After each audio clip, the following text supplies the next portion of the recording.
Dr. Eric Kelly III and a host of phenomenal speakers from all around the globe for this 7-day virtual event that you don't want to miss. The mission of the Black Business Expo is to raise scholarship money from kids all the way from high school all the way from college. The Black Business Olympics is one of the largest Black business showcases in the world. It is an opportunity for businesses and companies to showcase their businesses globally. We are going to be giving away laptops up to $5,000 away to students. Again, I'm Olivia Appleberry, the founder of 2 Cents Finance and one of the speakers for the expo. I am so excited to see you there. For more info, go to www.blackbusinessexpousa.com or call 919-308-9090 and hope to see you there.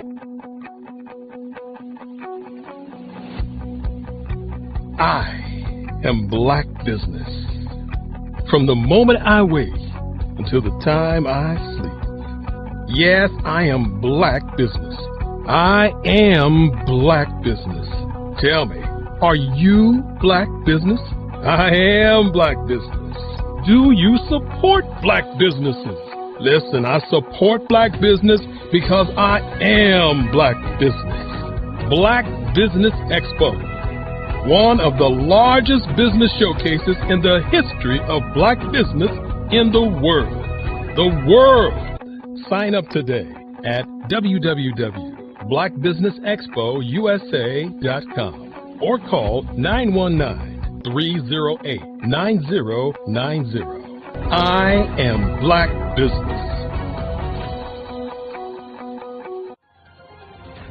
I am Black Business.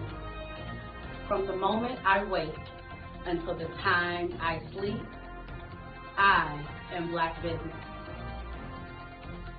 I am Black Business. Are you Black Business? I am Black Business. Do you support Black businesses? I support Black business because I am Black Business.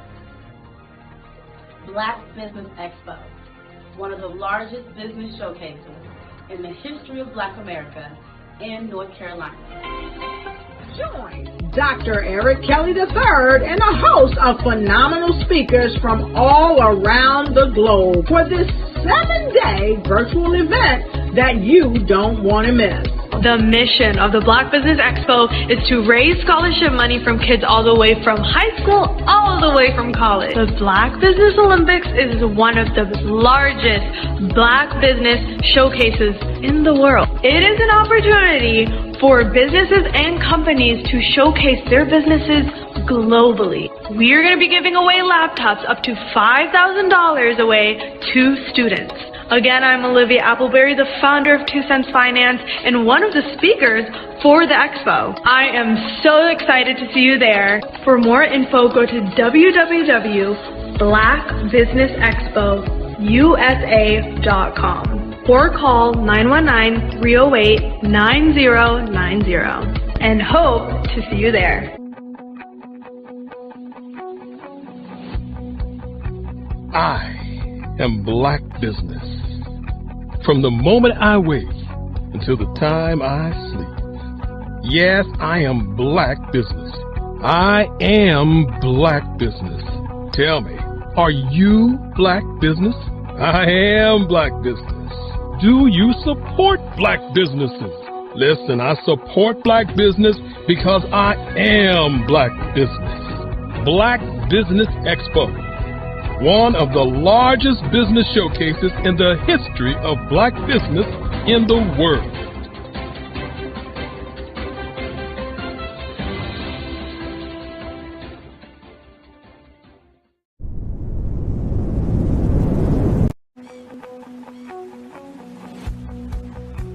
I am Black Business.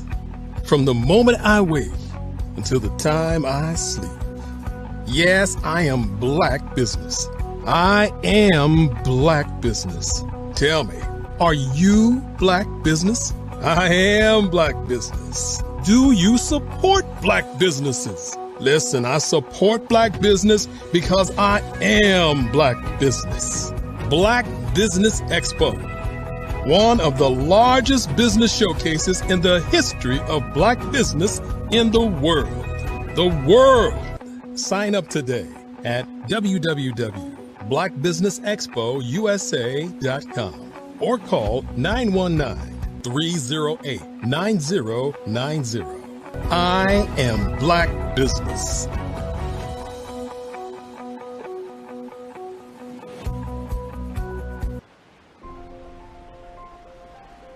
What if you... I was born in a little village on the island of Haiti. Many deadly diseases pounded me. It is as if they were on a mission to end my existence on this earth. I refused to give up. In 1983, I left Haiti and came to the United States of America. And I came with $5, 2 shirts. I didn't speak in English. I came to Atlanta. I got a job. I was a doorman. I was a doorman with a dream. What I used to come on stage. I'd rehearse this moment that I'm standing in front of you. That's the power of a dream. Maybe today is the day you begin acting as if you already have it. And then step out with full force. Take a risk. No condition is permanent. Don't let your situation distract you. You are chosen. You are called. You are born for a purpose in this life.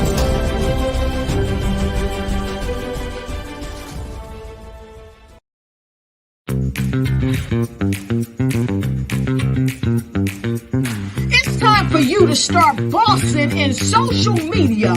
For all your social media needs, you've come to the right place at the right time to get your website designed, landing page, social media platforms, and get the training you need to get in front of the people that's ready to buy your products and services. Let me train you with StreamYard, Zoom, Clubhouse, and much more. And let me help you get your virtual professionals, not assistants, because assistants can only assist you, but the virtual professionals can give you that professional flavor that you need to expand your reach and increase your revenue. Jump on in and get in where you fit in and start bossing today.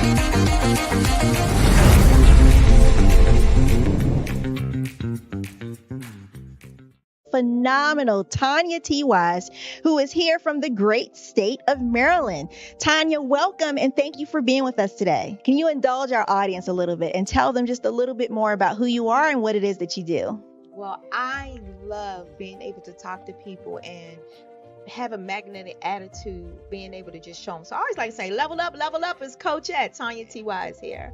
So can you tell our audience, just give them a teaser about what your presentation will be about? So my philosophy is that we should all be living our dream life. So tomorrow I'm going to talk about how you start living your dream life. What are some of the things that you thought about in your childhood that you just kind of let go and dormant? Wow. And I want to reignite that and just give you some pointers and some tips, some tools, some strategies to be able to start living your best life now. And guess what, Wanda? And leave an inheritance for your legacy. Oh my goodness. Okay, I know that's resonating with a lot of people. I've heard that you have a dynamic coaching program. Can you tell us a little bit more about that? Absolutely. So our coaching program help people that have the lack of time, that lack strategies, and lack the confidence to go after their dream life. So we help them implement tools, we help them implement strategies, as well as give them resources so that they can live their best life now and leave that inheritance. Wow. Oh, I love that. I love the leave the inheritance part. Listen, you are dropping some major nuggets, and I know a lot of what you're saying is resonating with a lot of people, but I think we're all curious. How did you even make this transition into the speaking and coaching arena? What's the story behind this? So I started out in finance, and I realized that a lot of people don't necessarily go after their dream life because of the lack of finances or the education behind finances. But it wasn't until I lost my firstborn, my only son, that life changed for me. And where I was going after it all, living the corporate life, hit my 6-figure income and living in my dream house with my dream man, driving my dream car. I nearly lost it all when I lost my son. And so I realized it only takes one financial catastrophe that can change your entire life. That's what made me start All New Beginnings. Because no matter what's going on in life, there's a new beginning. And because of that, we develop a program called Wise Minded. My little slogan is, don't just dream it, let's live it. If they want to connect with you or work with you, what is the best ways for them to be able to do that? Well, for my social media guru, you can connect with me on every single social media platform as Tanya T. Wise.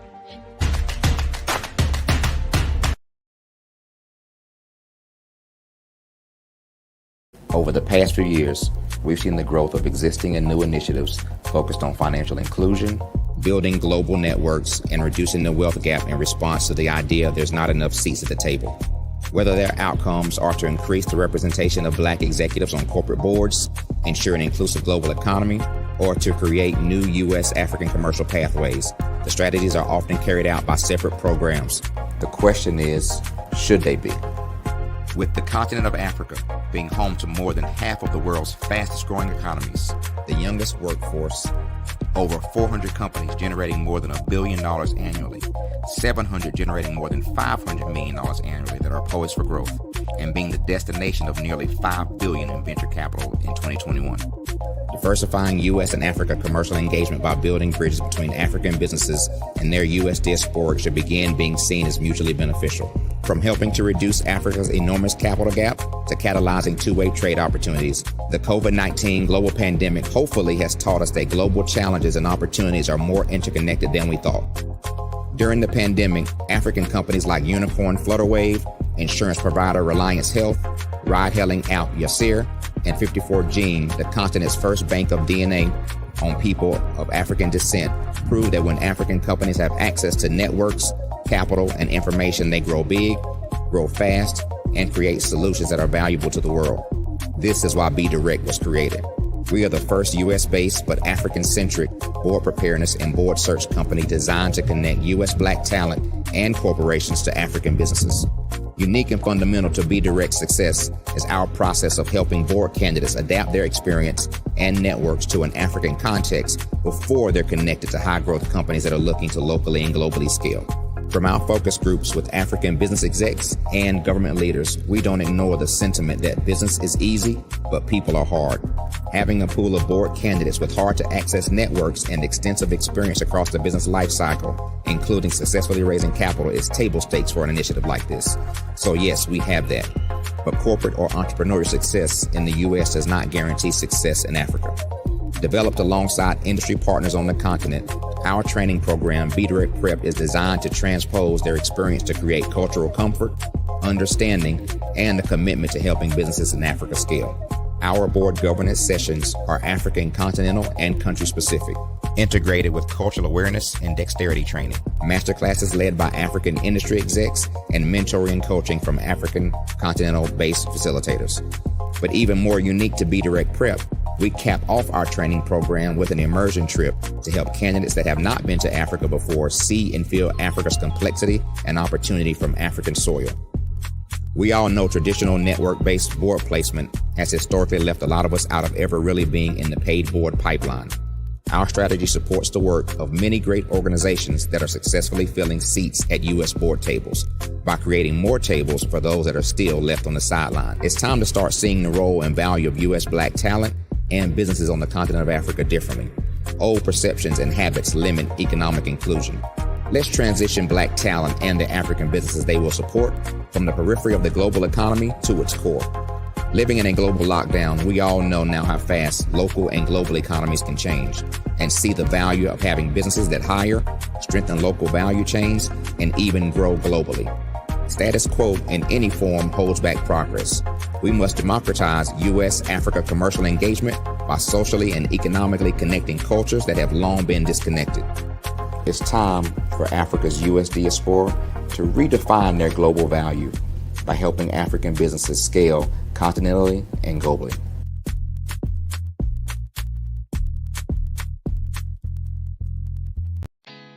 Did you know women represent just 3% of Fortune 500 CEOs and less than 15% of corporate executives at top companies worldwide? Have you wondered what the secrets are to getting into the top ranks, whether in the private or public sector? Do you want to figure out how to stop being held back in your career or passed over for promotion? Then you're in the right place. Hi, I'm Dr. Madeline Ann Lewis, President and CEO of the Executive Women's Success Institute.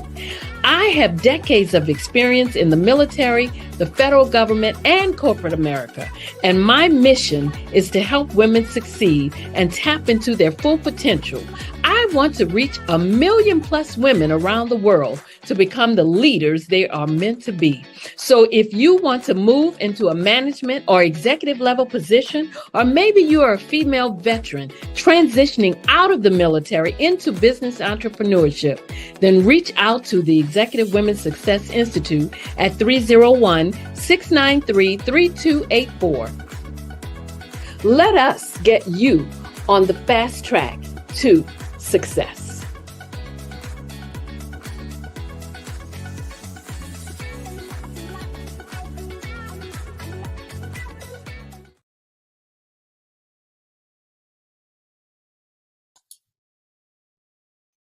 Hi, I'm Barbara Smith.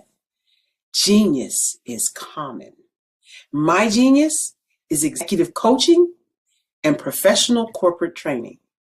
As the master executive coach and corporate training ambassador for the Genius is Common movement, I help business owners craft their stories in such a way that you know exactly what they do, what they have, and what they bring to the table. Many times as business owners, we are asked, so what do you do for a living? And we could be crushing in our businesses, but we're not quite sure exactly what to say in a short amount of time. Well, I help you take those stories that are the reason why you're in business and why you're so passionate about your business and craft them in such a way that people are drawn to you as opposed to being repelled by you. Because every conversation, every time you talk to someone about your business, you are excited about it. But are you really conveying what you do, what you have, and what you bring to the table? And do really people understand why you care so much and why they should care that you have the solution to their problem? Well, I'm here to help you with that. As a master storyteller, I can help you with your stories and spin them in such a way that they are intriguing and fascinating. People want to listen to you talk about your business. That's why at the Genius is Common movement, I am the master executive coach and professional training ambassador. That's my genius. And genius? Oh yeah, it's common. Hello, I'm Dr. Madeline Ann Lewis, President and CEO of the Executive Women's Success Institute. And my genius is helping women accelerate the path to success. You know, I was blessed to have strong women in my life who encouraged, motivated, and pushed me to do my best and to never even think about giving up on my dreams. So I say to women, we must show up to rise up. We have talents and potential, but who will see them if we don't speak up and get noticed? I know that women are a tremendous resource on this planet, and there is nothing more fulfilling than helping a woman tap into her full potential. I do this because I want to be a part of helping as many women as I can to show up, to rise up. I do this because genius is common.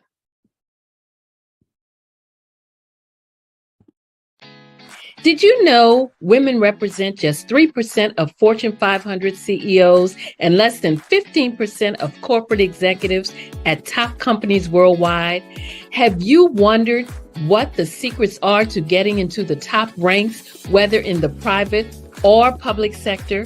Do you want to figure out how to stop being held back in your career or passed over for promotion? Then you're in the right place. Hi, I'm Dr. Madeline Ann Lewis, President and CEO of the Executive Women's Success Institute. I have decades of experience in the military, the federal government, and corporate America, and my mission is to help women succeed and tap into their full potential.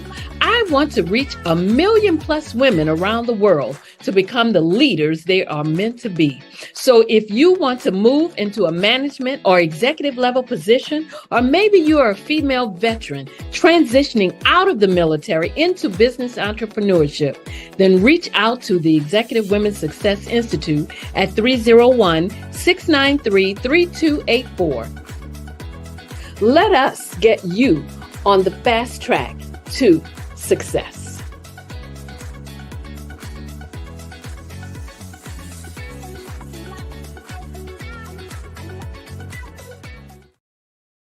I'm Ramon Gray, founder of Smart Hustle Magazine and smallbiztechnology.com.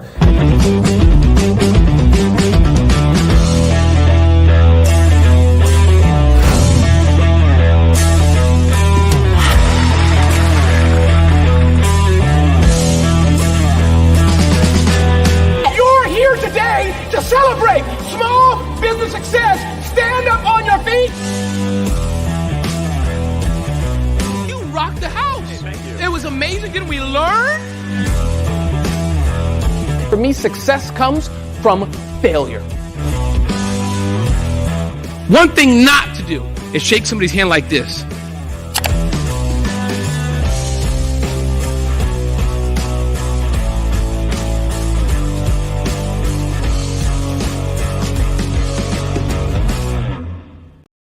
I am from Washington, D.C., but I was raised in Durham, North Carolina.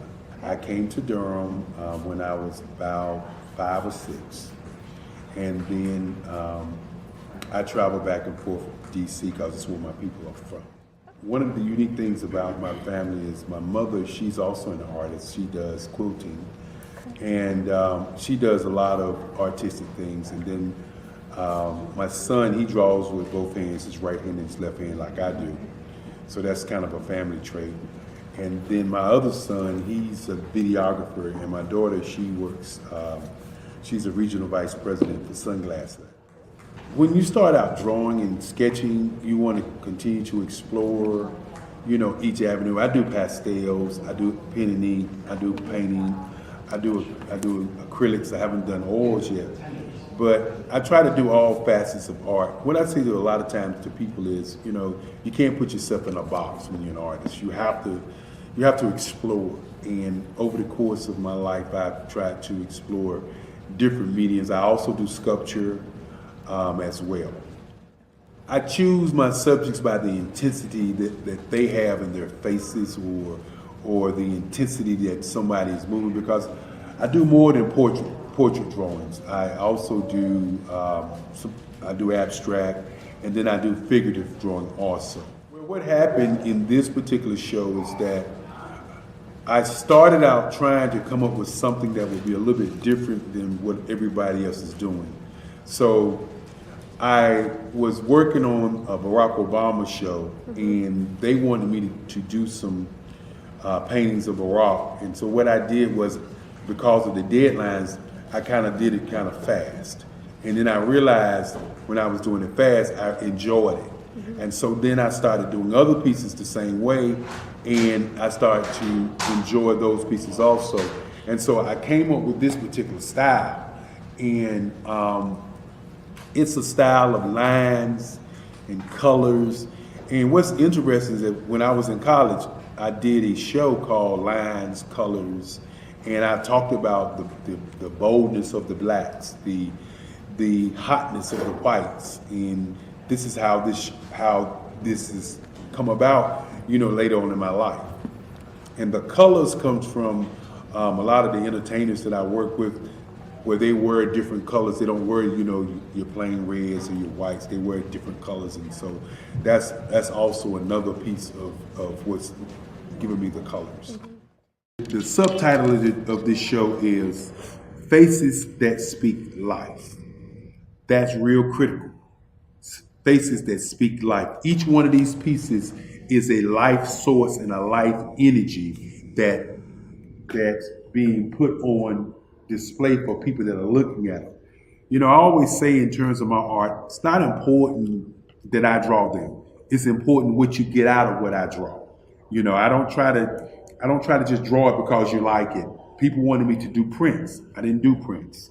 People asked me to do different people, but the people that I choose are people that make a difference in the lives of people in the world. So the human landscape idea was, again, as I say, the lines represent your emotions, it represents your ideas, and it represents your journey as a human being. And that's why you get the different pieces and the different looks.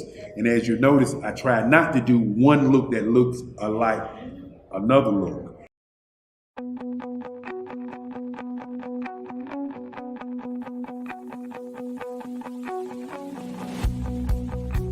I am Black Business. From the moment I wake until the time I sleep. Yes, I am Black Business. I am Black Business. Tell me, are you Black Business? I am Black Business. Do you support Black businesses? Listen, I support Black business because I am Black Business. Black Business Expo, one of the largest business showcases in the history of Black business in the world. The world! Sign up today at www.blackbusinessexpousa.com or call 919-308-9090. I am Black Business.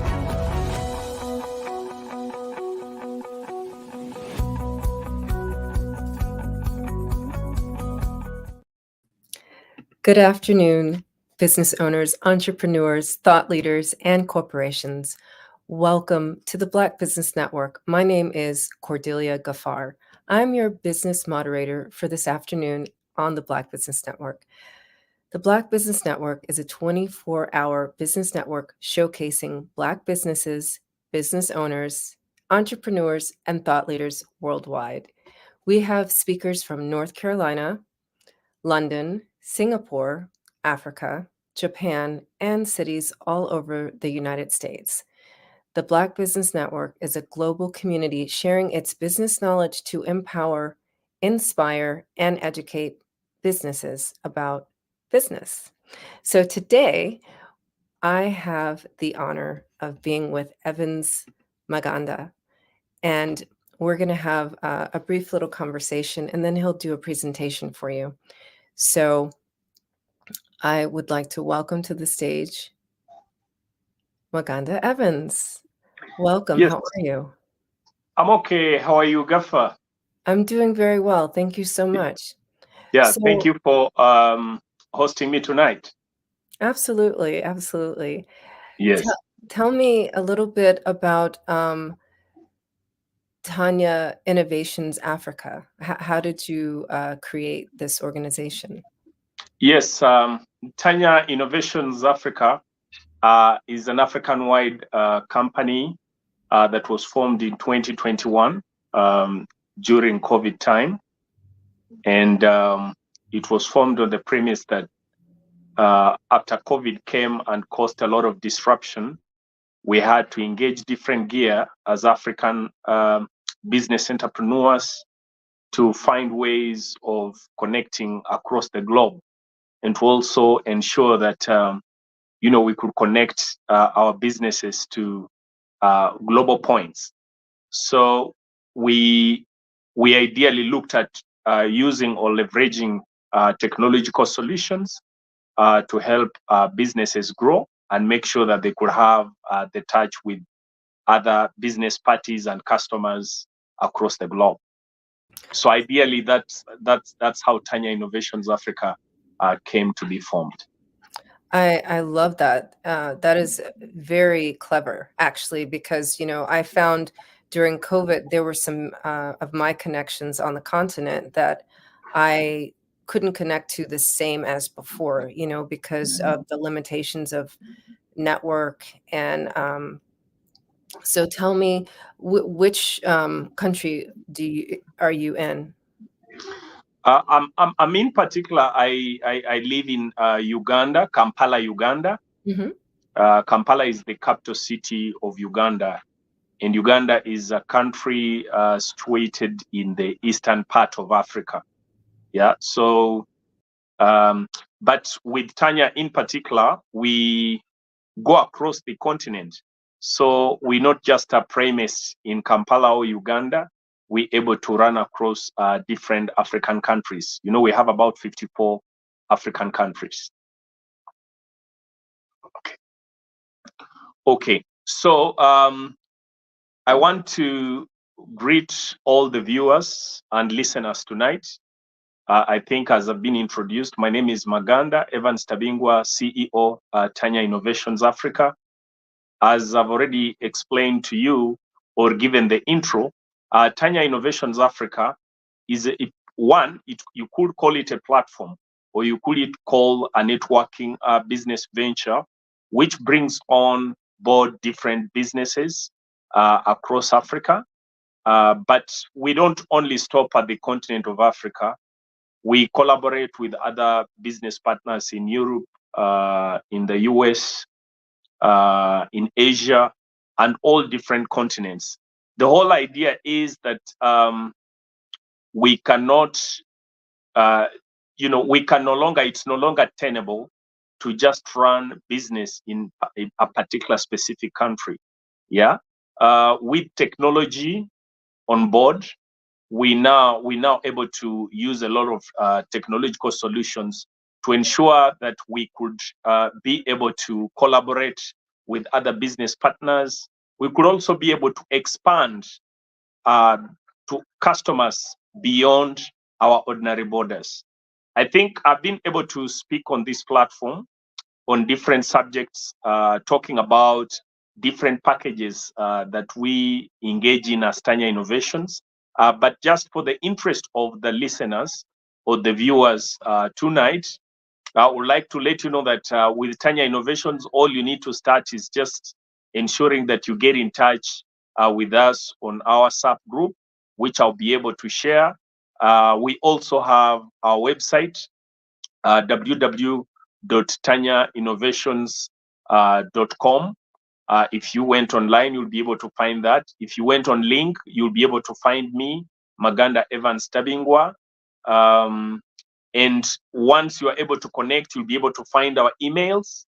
Online, you can use evans.maganda@yahoo.com. That's just for intro, just in case you want to get in touch with us. Also, you could use the contact of 772-6940-36. That is our SAP line in case you want to send any message to us. Okay. So those intros should just give you an entry point in case you want to get in touch with Tanya Innovations Africa. So thank you for that. I'm wondering, so are there any particular industries that you work with? Yes. I would say yes and no. Yes, in the sense that, like I told you, that we are in technological innovations and investments, but also bearing in mind that we are talking about businesses, we always try to ensure that we can find a market for most of the African products or customers for that matter.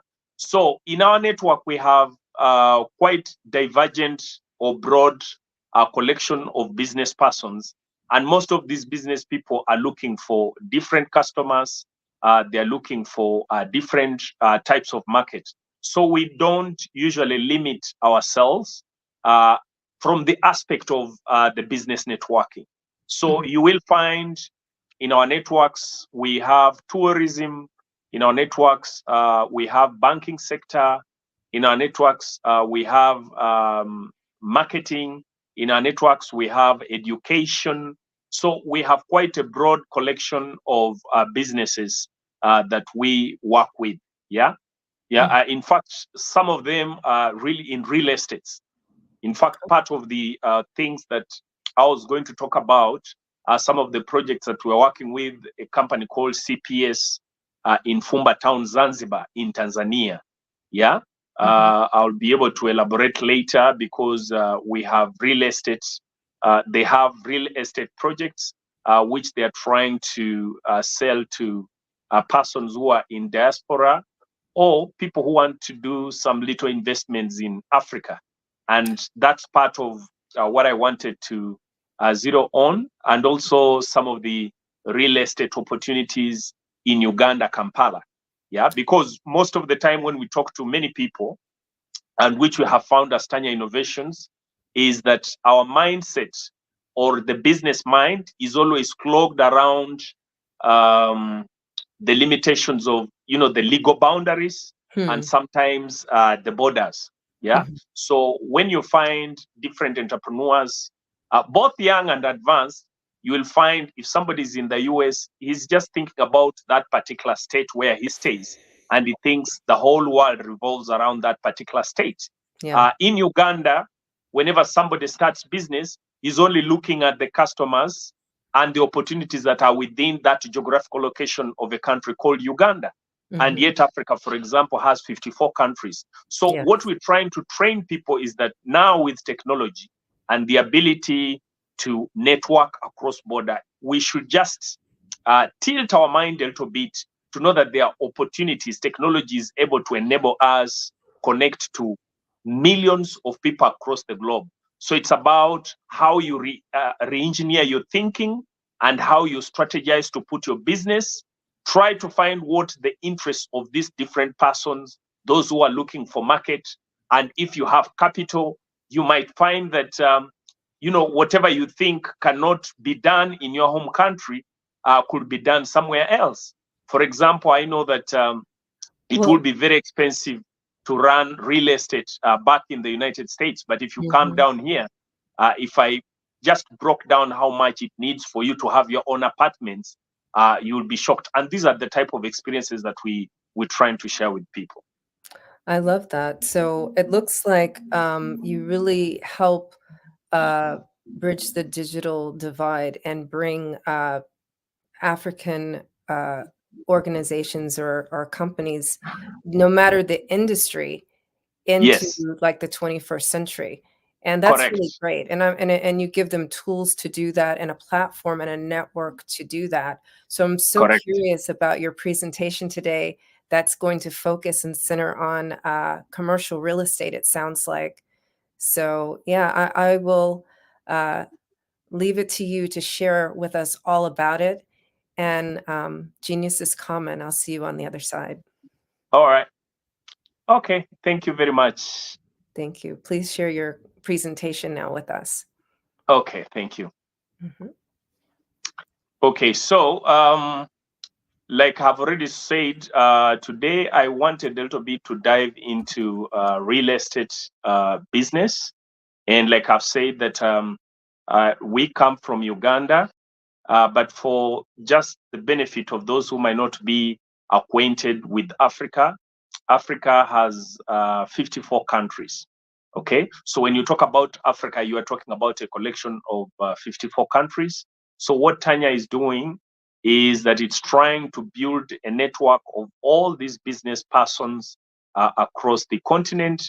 We are trying, we retooling most of the business people, entrepreneurs, letting them know of different opportunities in different countries. But above that, we also trying to make sure that these African business persons can network with other business parties across the globe. Okay.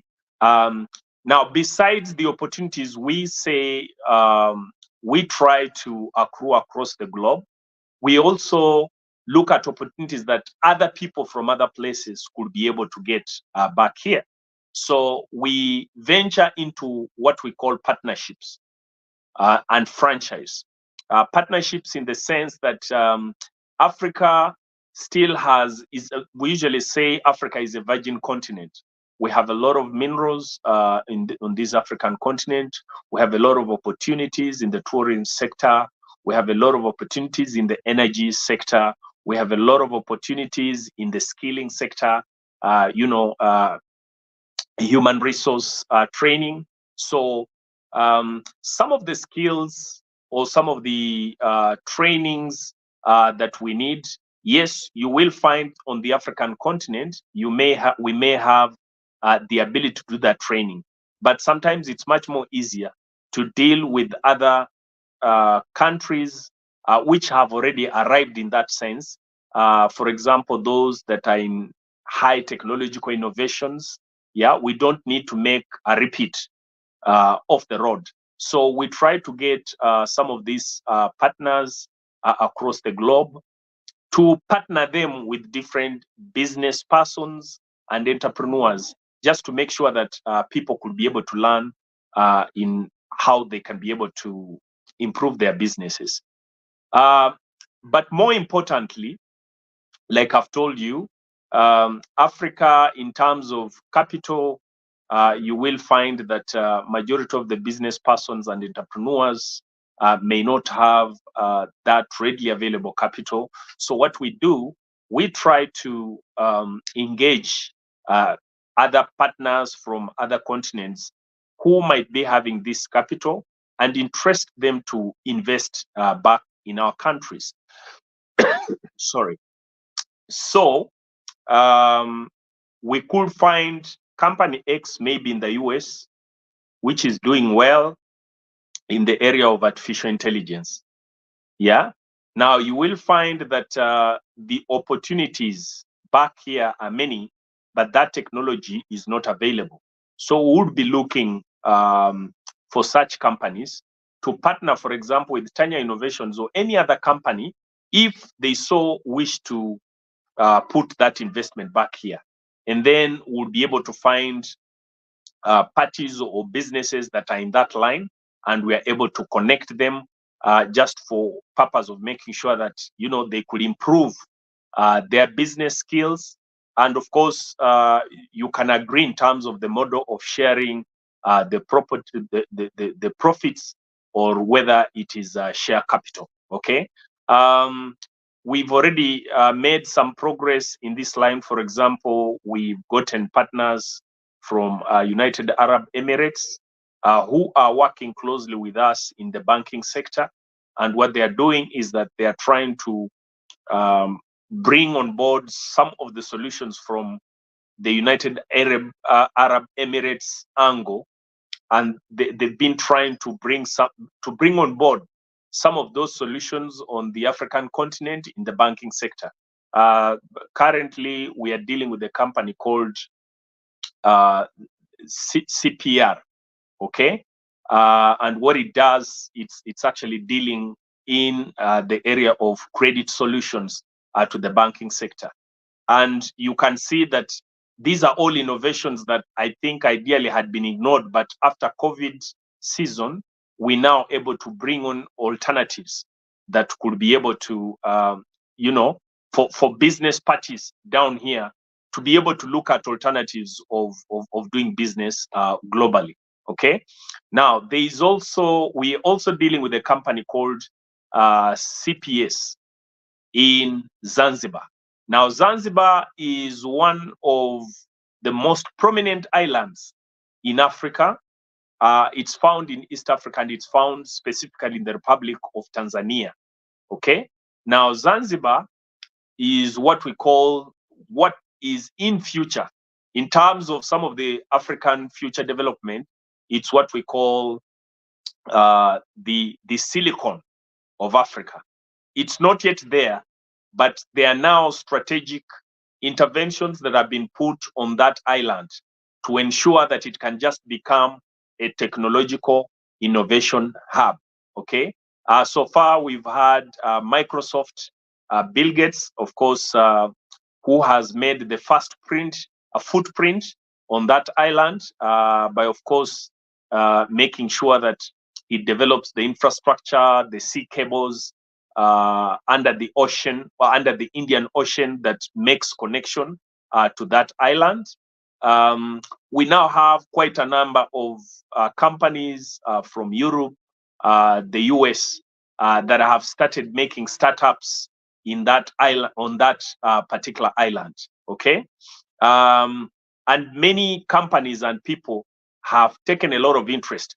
Now, this is an area that I would like to impress to listeners. If you are a business party, you are in technology, you are in tourism, you are in real estate, this is the place.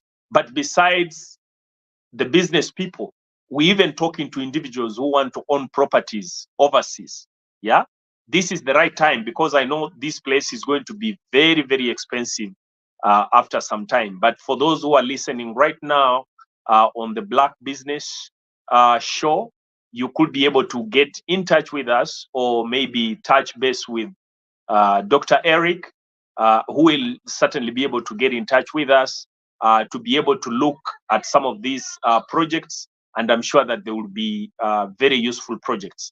Now, some of the projects that we're having on the Zanzibar Island and in real estate, we have, for those who might be conversant with Burj Khalifa in Dubai, one of the tallest buildings on earth. Now, in Africa, we shall be building what we call, it's more or less the Burj Khalifa for Africa. Yeah, and this will be out of wooden technology. So this is going to be one of the tallest buildings on the African continent, but they are going to use wooden technology. So it's more or less like giving environmentally friendly solutions. Now, the good news about this is that on this project, we have more or less like shares that are being sold to people. You can be able to buy apartments from this building. Yeah, it's still a project that is running, but invitations have been given to individuals. They're being given to companies that might want to have offices in Zanzibar. For example, if you know that you have interest to put some business in Africa, you want to put some business in the Silicon Valley of Africa, then you might need to pick interest. If you have future projections to get into the African continent, it means that this is the place you could be able to put in some investments. And you can buy some of these apartments, you can buy some of these offices from this the Burj Khalifa type of project in Zanzibar. Now, these projects are going as low as about $76,000 US. $76,000 US for a single apartment or a single room. Okay, so depending on whether you want a 2D or you want a 2B, a 3B, you could be able to make multiplications. But besides that, buying some of these apartments on these tallest buildings, we also have the neighboring towns. For example, we have a town called Fumba Town, which is also still in Zanzibar.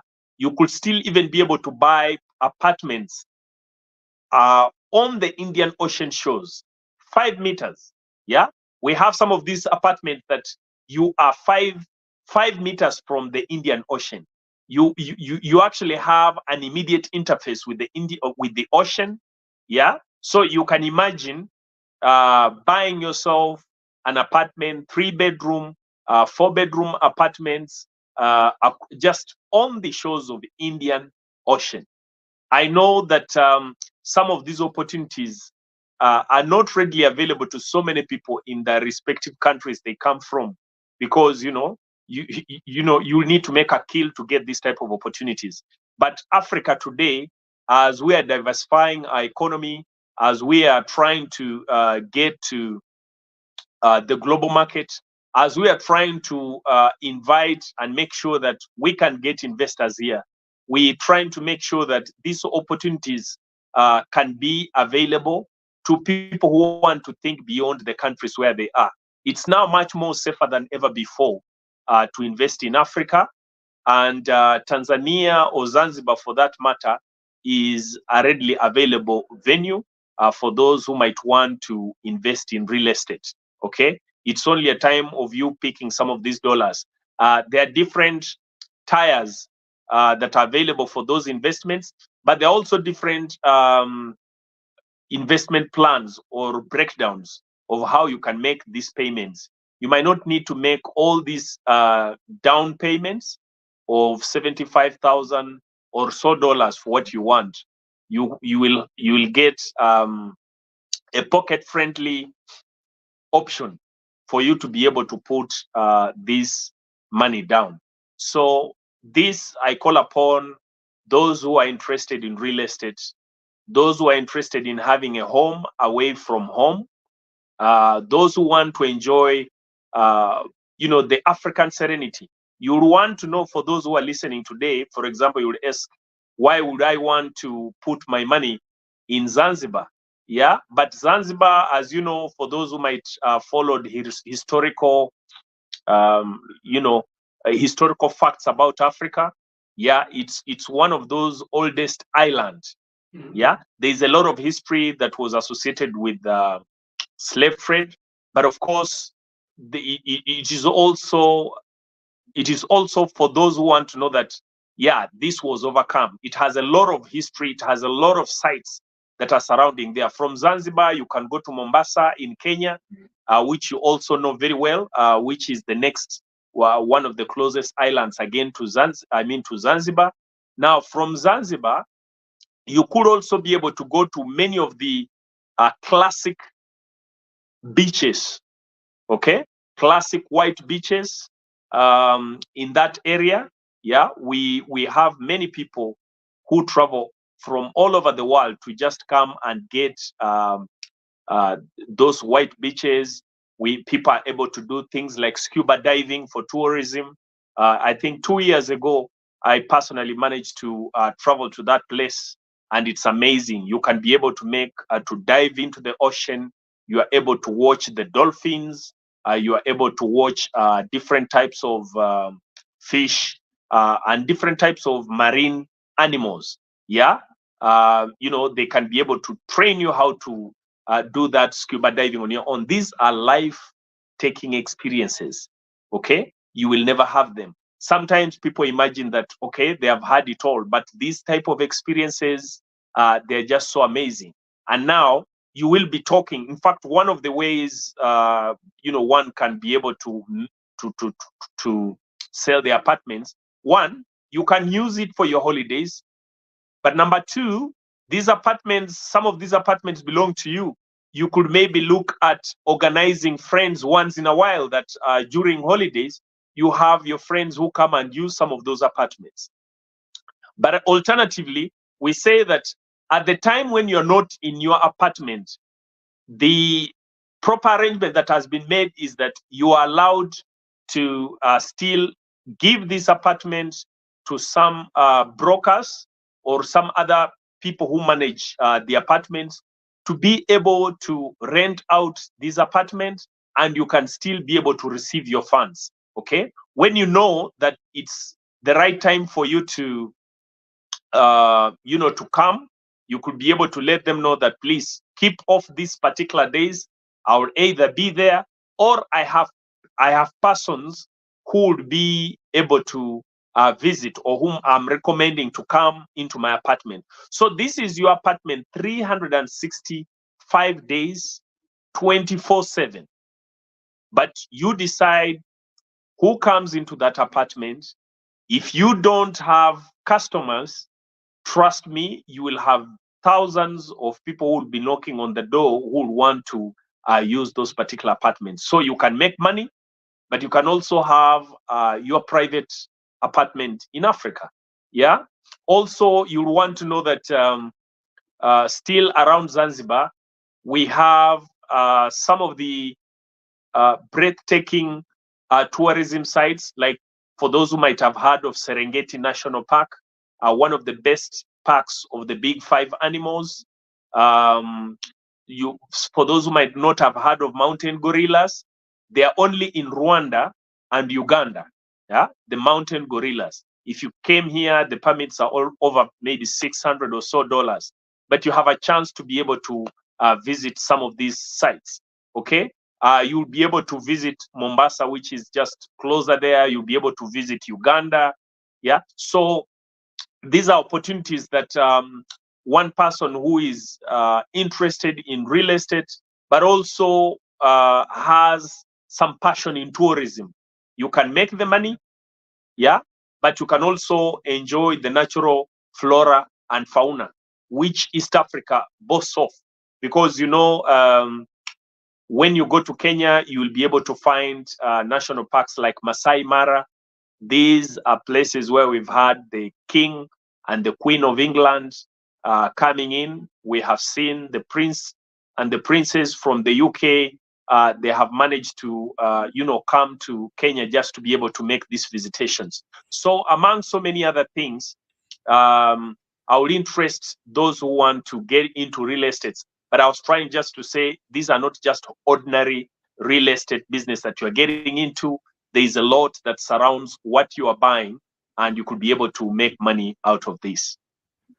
Thank you. That was, I was very curious about that, and I know that there's certain countries in Africa that are inviting more American dollars, either in the form of actually taking residence, or as you were sharing with us today, with commercial real estate endeavors. So thank you for letting us know more of the ins and outs and what we would be experiencing if we so desire to take advantage of that. Thank you so much for being here. Okay. Genius is coming, and I'll see you on the other side. Oh, come again? Genius is common, and I'll see you on the other side. Okay. So thank you for being here today. The Black Business Expo's mission is to raise funds for high school seniors going to college or K through 12 entrepreneurs. This expo is a fundraiser for students, and you may go to www.blackbusinessexpousa.com to donate to the scholarship fund, or you can use the Cash App, which is on the screen, the $ BBXUSA. Our goal is to give laptops and up to $5,000 to 10 students. Students can register online also at www.blackbusinessexpousa.com. Every dollar counts, so we want to remind you to donate to the scholarship fund. And we'd like to thank our Black Business Expo USA sponsors for March 2024, NC 100, Moody Capital Partners, Suede Soul, Lotus Rocher Coaching and Training,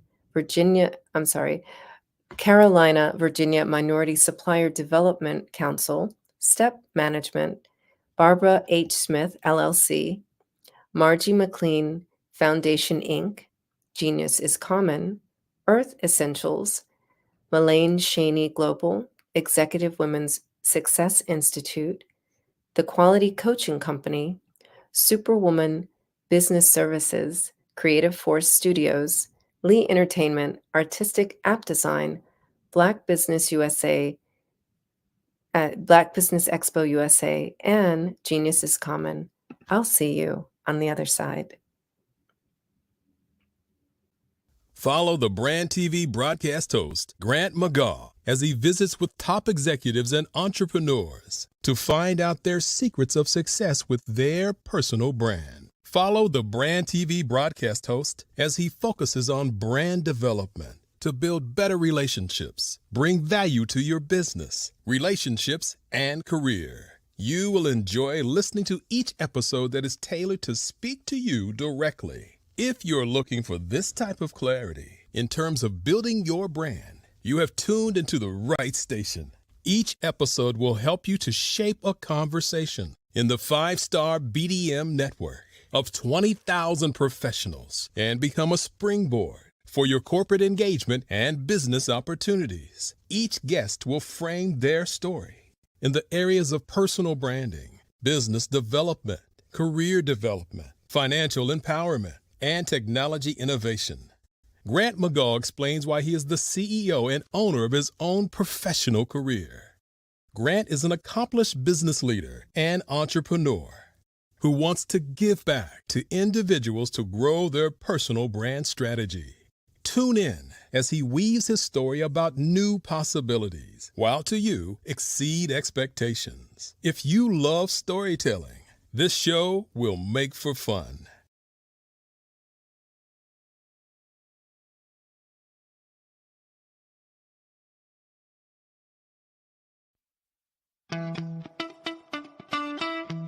How many times have you been asked to help someone you didn't even know, a student, a business entrepreneur, or did you ever even ask, where did they end up? That business, that friend, that entrepreneur. Well, just maybe they ended up in a gang, bankrupt, homeless, or worse, dead. Maybe they turned to crime, drugs, and alcohol. Did you ever wonder? Did you destroy their dream, or was your life always so easy? At the Black Business Olympics, we started a movement to help students complete. Give them hope and foster success. Help them to leave their dreams of providing laptops, computers, and up to $5,000 in scholarship funds. Today, we ask you to help a student, a business owner, or an entrepreneur to realize their dream by sponsoring them, supporting them, and buying from them. Consider this. With $1.6 trillion in our Black community, we only ask for a small donation for our students, our businesses, and our entrepreneurs. And you can change a life today. So I ask you, what are you going to do? Sit on the sideline and watch our students in high school be leaders, miss out on their dream from lack of resources? Or are you going to donate to the movement and change their future and yours as well? Give us a call today at 919-308-9090. Change their life by investing with action to the Black Business Olympic Fund. The Black Business Olympics, one of the largest business showcases of Black business in the history of the world.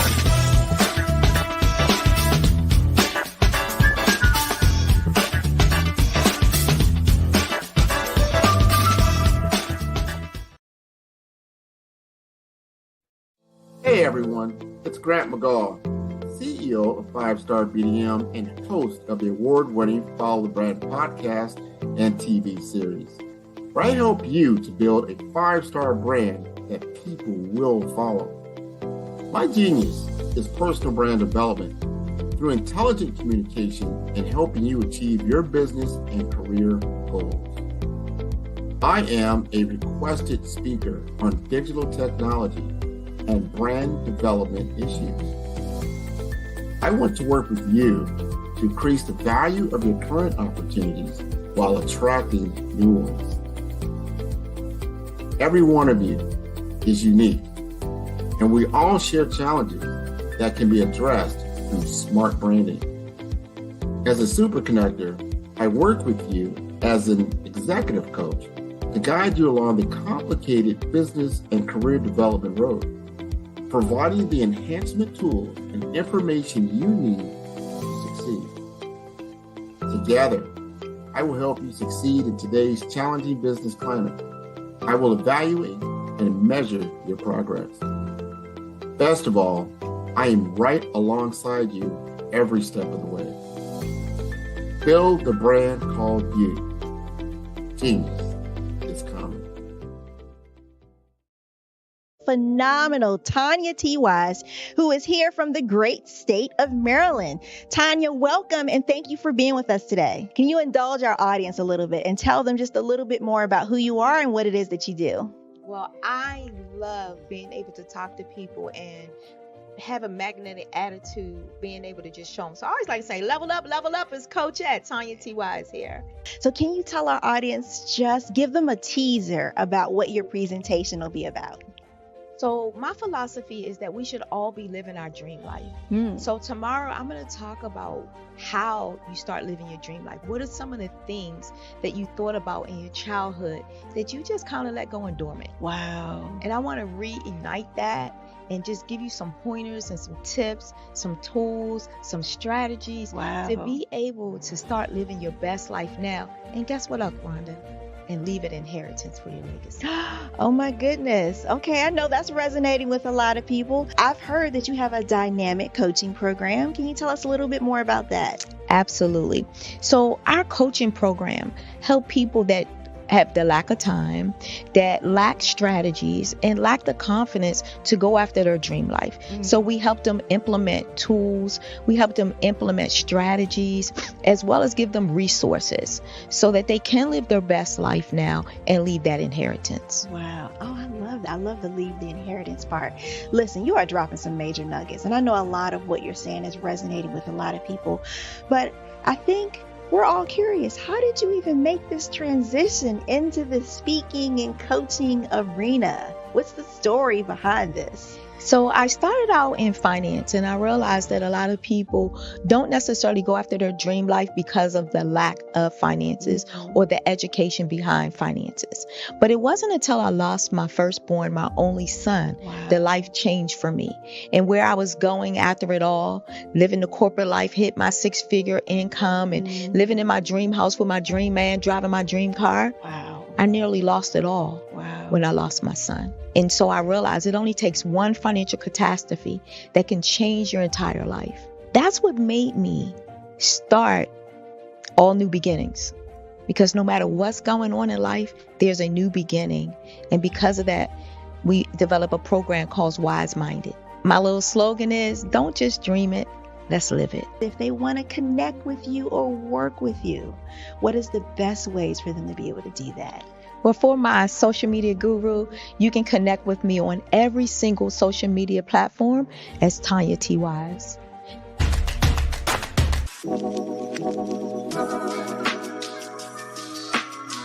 The African company and the African CEO is making a conscious decision to bring on someone external to the continent versus bringing on someone who is from Ghana or Kenya or South Africa.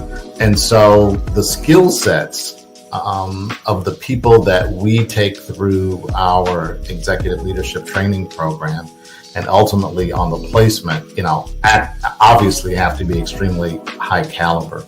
So what we look for are corporate executives at the vice president to C-suite level, as well as Black entrepreneurs.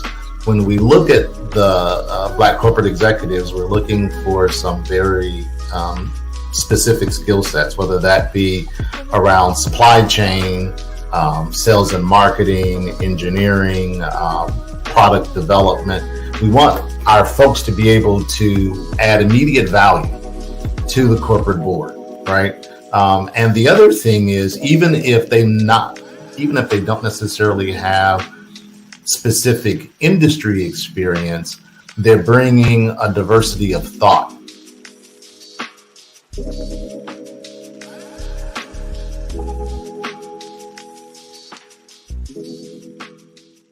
Hello, ladies and gentlemen. Allow me to introduce myself. My name is Tara Bush, and I am the co-founder and COO of the Hello LLC, where our mantra is helping everyone live life optimally. And more importantly, helping entrepreneurs leverage leading-edge optimizations. We help businesses build, brand, automate, and pivot into the future. With over 22 years of corporate C-level experience, I carry a wealth of knowledge and expertise in my professional portfolio. My professional journey has encompassed various facets of business, executive leadership, project management, marketing, systems, space planning, and strategy implementation. I have had the pleasure of partnering with and managing multi-million-dollar projects for the top Fortune 500 companies, prestigious universities, and well-known sports teams around the world, like ExxonMobil, Apple, Samsung, Citgo, HP, Ziegler Cooper, the Houston Astros, the Dallas Cowboys, Bank of America, and Vanderbilt University. What fuels my drive is a passion for innovation and creativity that knows no bounds.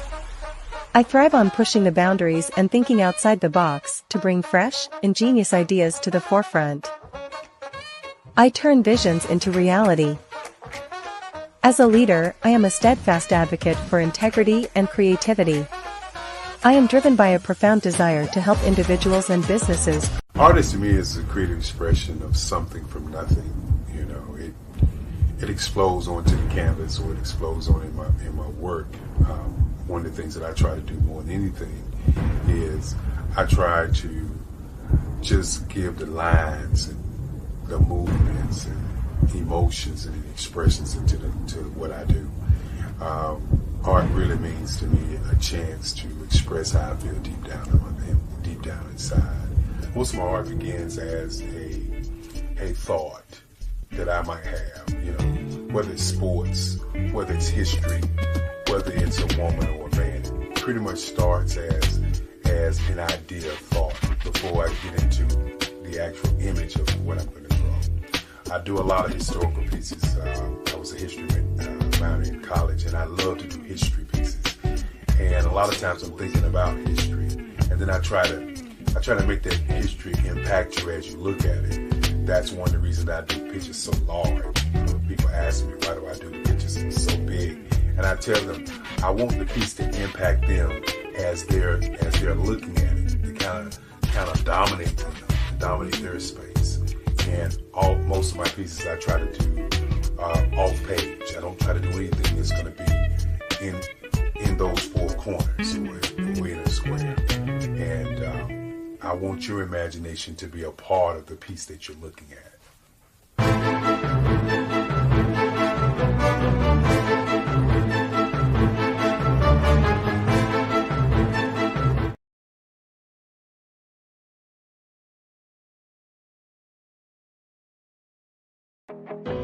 I am Black Business. From the moment I wake until the time I sleep, I am Black Business. I am Black Business. Are you Black Business? I am Black Business. Do you support Black businesses? I support Black business because I am Black Business. Black Business Expo, one of the largest business showcases in the history of Black business in the world.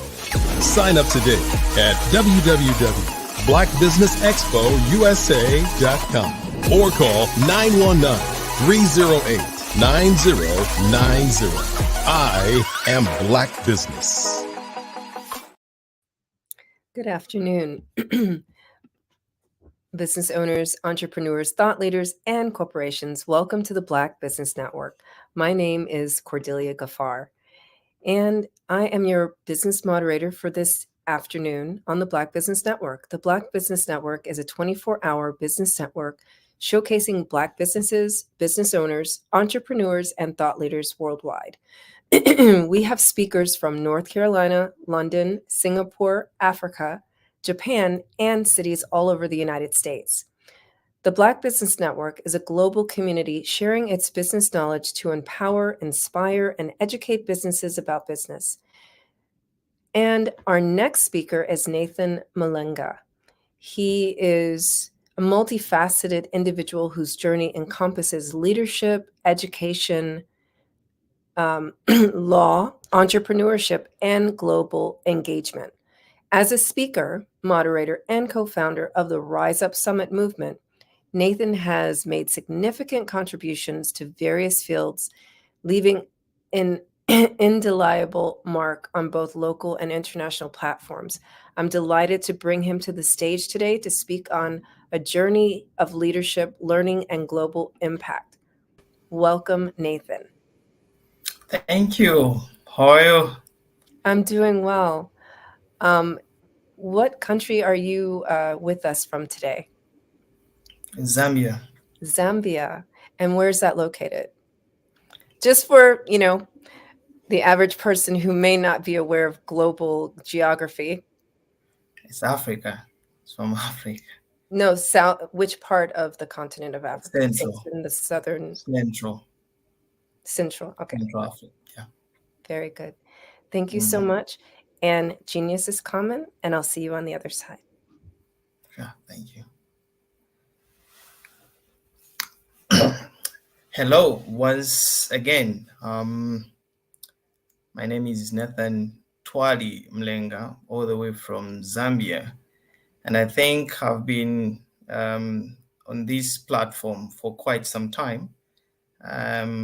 I appeared, I think this may be my 5th or 6th time. The other time I was supposed to speak.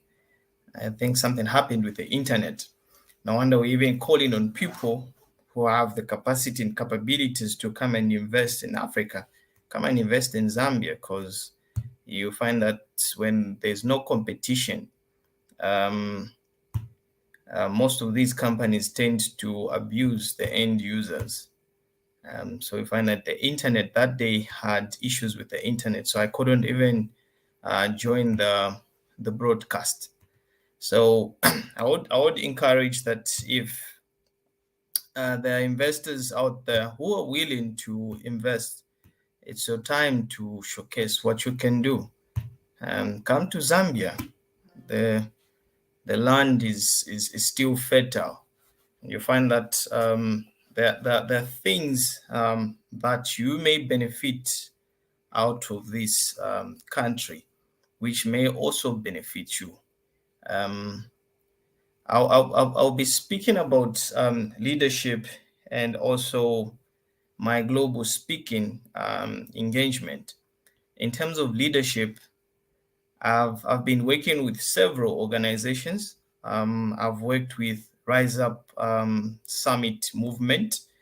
I'm the co-founder of that particular movement, and we've been promoting it until the time it even came to pass that we had our first ever summit in Zambia. So the first chapter happened just right in March, should be March or February. And that's when we had the first summit in Zambia. So the movement will keep on growing and growing. We started this movement with my friends from different countries, others from Namibia, Malawi, Botswana, Ethiopia, and also includes those who are in the UK.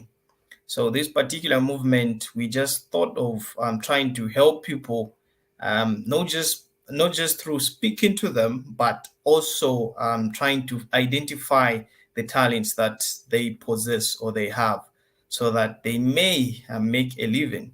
So we said that these summits that we'll be coming up with, at least we should try by all means to engage individuals, to try and understand them, the inner cry that they've been having, the issues that they normally go through, the turmoil, to try and have a personal dialogue with them. In that, I'll also try and talk about the other organizations that I've been working with. So in that, we are trying, or we've been trying to make sure that others are seen, are valued, and also they are identified, because there are people out there who feel being left out in many of the programs that are programmed by other individuals.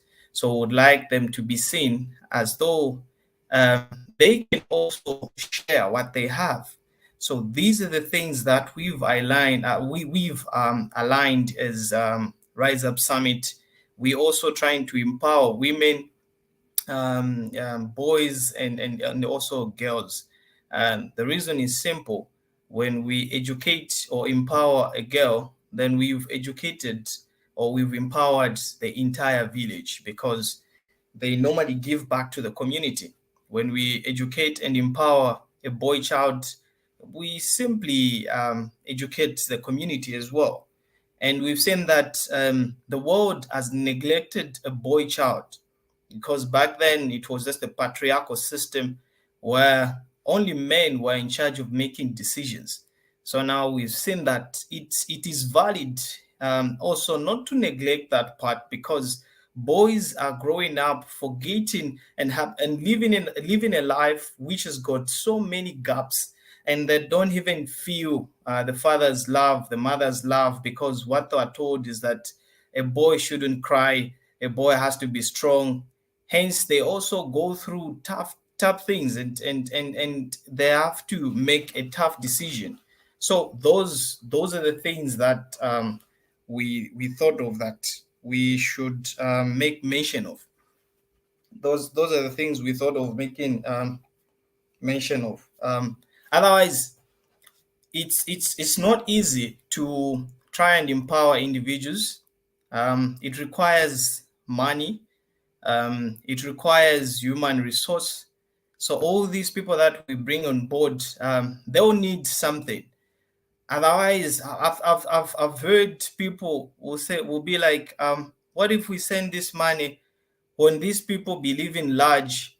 If we give them the money, or if we donate, we are not donating for the purposes of helping those people to live large. No, you are giving it for the good cause, because it is from your heart. Even the monies that comes to Black Business Network, the ones the monies that are sent to the students who are going to the colleges or universities, it's people are donating out of their good cause, because they've seen that it will be just prudent for me to give this money, and it will help someone out there. So we identified these issues to say it is not just good to leave out a boy child because they feel neglected. They feel as though they do not exist. No wonder we said they have to be seen, they have to be valued, and they have to be identified as human beings. Because you find that most of the times, just like I said, most of the times a boy child is left out because they feel boys are strong physically, so they don't need that that kind of attachment. They don't need support, emotional or moral support, of which they also need those things. No wonder we keep on having men who are growing up and just trying to become perpetrators because they didn't have a father figure, or they didn't have anyone else to try and help them to become a better man. So these are the things that we're trying to we identified, and we're trying to work on so that we can at least cover up issues that are going on in our communities. We've heard of stories where a juvenile killed somebody. We've heard of the story of where someone killed his grandfather because the grandfather promised him that he was going to give him those properties after he dies, or after he's gone. But you find that all these stories that have been happening in the community, it's because there wasn't someone there to try and assist them, to try and make them understand what they should be and how they should grow. So we are trying to cover up these gaps. We are not trying to take up the parenthood. No, we are just trying to assist what is already there. So these are the things that we've established as Swalapilo, apart from sponsoring students, just like what Black Business Network is doing, which is a great work and a tremendous work, the works that they're doing. Apart from that, we are empowering women. We are also into recreation. We trying by all means to come up with a lot of activities where we'll even engage street kids so that they too may feel a part of whatever it is that we'll be having. So the last summit that we had just a month ago, we invited people from the government. We invited the former ambassadors, the former ambassador to Malaysia. I think she'll be speaking on this platform sooner or later, Miss Michelle Manda. We did invite her to come and speak, and she spoke on how someone can set a mission statement in life and how they can come up with the aim and the goals and objectives. She spoke and people heard. And from there, some of the people even started their own businesses. So which means that what we're doing is progressive. It's not something that, where someone will just come and sit and listen and they don't even do anything about it. And we got a lot of feedback from people that they need more of what we are doing. And the other thing that we are engaged, we've engaged ourselves into is the other organization that I'm working with as the vice chair. This other organization, which is Rise Up Summit, I'm the co-founder, or should I say I'm the founder. And for Swala Pilu, which is Hold Your Heart, which deals with mental health, I'm the vice chair. So in this particular organization, we looked at the bigger picture and the problems that people are facing. Right now, we've heard of issues of suicides, where people are committing suicide due to reasons best known to themselves, because we don't know. The fact that they didn't disclose those issues to anybody else or to anyone, nobody knows why they had to take their own lives. So we came up with this initiative together with the founder. In fact, the founder is the one who came up with the idea. She thought she had to sit down and look at how people were committing or taking their own lives. And she said, I've identified a problem here, but how do we deal with this issue? And then she started engaging people. She called me, we had a meeting, and then we talked about this until we found a better solution, which was just to register the organization, and we start working with the government. And those are the things that we identified. So the first thing that we identified was the issue to do with suicide. So the suicide part, the suicide issue was identified as a result of the number of crimes, the rampant, the rise, the increase of numbers of suicides that, or the records that were that showed that actually a lot of people were committing suicide. So we registered the organization, and its objective, or one of the thematical areas, is to provide advocacy, to speak against such vices, at least to try and help people, those who are trying to commit suicide, to tell them, to say it's committing suicide is not the best solution, because there's always life is precious, and there's always a light at the end of the tunnel. So today things may be hard, but tomorrow you find that everything will be okay. So we are trying to tell these individuals to say there is always an alternative. Taking your own life is not the best solution. So we are located right in the heart of Lusaka, and that's where our offices are. So if there are people out there who are willing to work with us in trying to curb this particular issue of suicide or mental health, we are inviting donors, or we are inviting investors, whoever may be willing to be a part of this great movement, because we'll also be providing online mentorship. We'll also be providing physical one-on-one kind of mentorship. So what makes us different from any other organization? The number one goal is that we will be providing one-on-one dialogue So which means that we'll have a chance to speak to individuals that are going through these issues to do with mental health. And we have got experts, people who have done mental health, people who are doctors. We've got doctors in our organization. We've got lawyers. We've got nurses. Like, we've got people from different professions. So all we are trying to do is to establish a safe place where people can feel safe and share the issues that they are going through, because you find that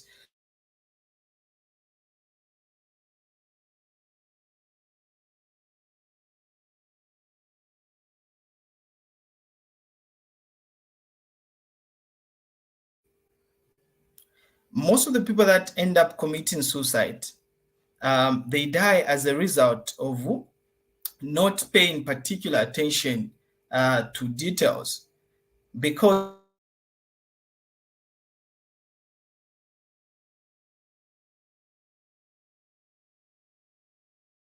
it is just they say, I think there's no best solution to this particular problem.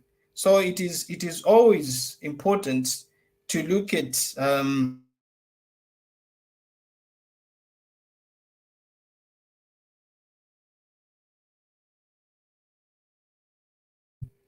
those issues to those particular problems. Better solution to those particular problems. So sorry about that. So in our line of work, we've got doctors, just like I said, we've got teachers, so we'll be providing services, and we'll be providing mentorship, we'll be providing skills, just like in Swalapilu. So all these two organizations are trying to work hand in hand just to look into it, that if people are healthy, they'll be able to work, and the economy of the country, the GDP will grow and expand. Because if people are not healthy and they've got wealth, they're not even going to enjoy their wealth, because their health is not in good condition. So these are the issues that we're trying to tackle as Swalapilu and also Rise Up Summit. So Rise Up Summit is particularly targeting how people should rise above challenges. And then for Swalapilu, it's particularly targeting the mental health, the mental aspect. So it's all in all, when we look at the objectives of Swalapilu, and also we look at the objectives of Rise Up Summit, somehow they have the same objectives. And no wonder we keep on emphasizing to say, if there is need be, or if there's somebody who is willing to invest in these things, who's willing to partner, they may partner with these organizations. Moreover, suicide is not just in Zambia. We've heard of stories where people just commit suicide for reasons best known to themselves. So we're trying by all means to engage even those who are not from Zambia. If they want to work with us, that's not a problem. They are welcome. If they want to come to Africa and see how we work, they are still welcome. We are inviting you to come here so that you can see for yourselves, so that you're able to know that this is what these people are doing in Africa. And this is how our monies that we've been sending are working. Because having an organization, and for an organization to be registered, you need to have all the requirements that are needed. One of them is that in an organization, there's need to have there's need for that organization to have a board or executive, and in that executive, you find that there's a chair, the vice chair, and also a secretary. There's also a treasurer or an accountant. So for an accountant, you need a professional accountant, because every time or each now and then, the government normally comes to do the checkups or to do the auditing. So there's no way someone can just be using somebody's money who's sacrificing and working for that money just to go and live large. I despair such comments that or statements that most people make. Nobody will just use somebody's money and go and live large in an organization, because those organizations are always checked. So if someone wants to come and testify and see or attest to the fact that actually the monies that are sent to Africa, they work for that particular reason, because these people have got records. So they normally keep records. So if that's the fear that most people have, that actually if I was to send my money to Africa, these people end up misusing my money, I don't think that's the reason that someone shouldn't support or donate the monies that they have towards that cause. Because suicide, we are not saying that we are ending suicide. We are just trying to abet these issues. We are trying to curb the real issue. We are addressing the root cause. We are addressing issues to do with education building. We are trying to build up the skills of students. We are trying to rehabilitate the street kids.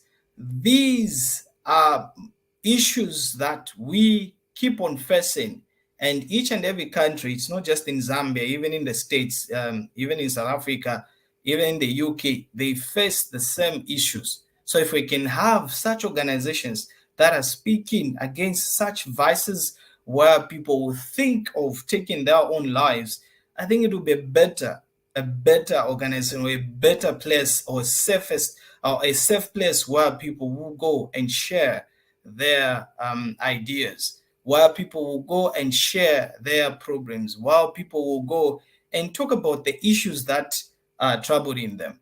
So these issues are real, and we really need people that are willing to support, because we may be coming here and now and then just to try and talk about these issues, and we may be talking about them from time to time, but you find that there isn't even any response.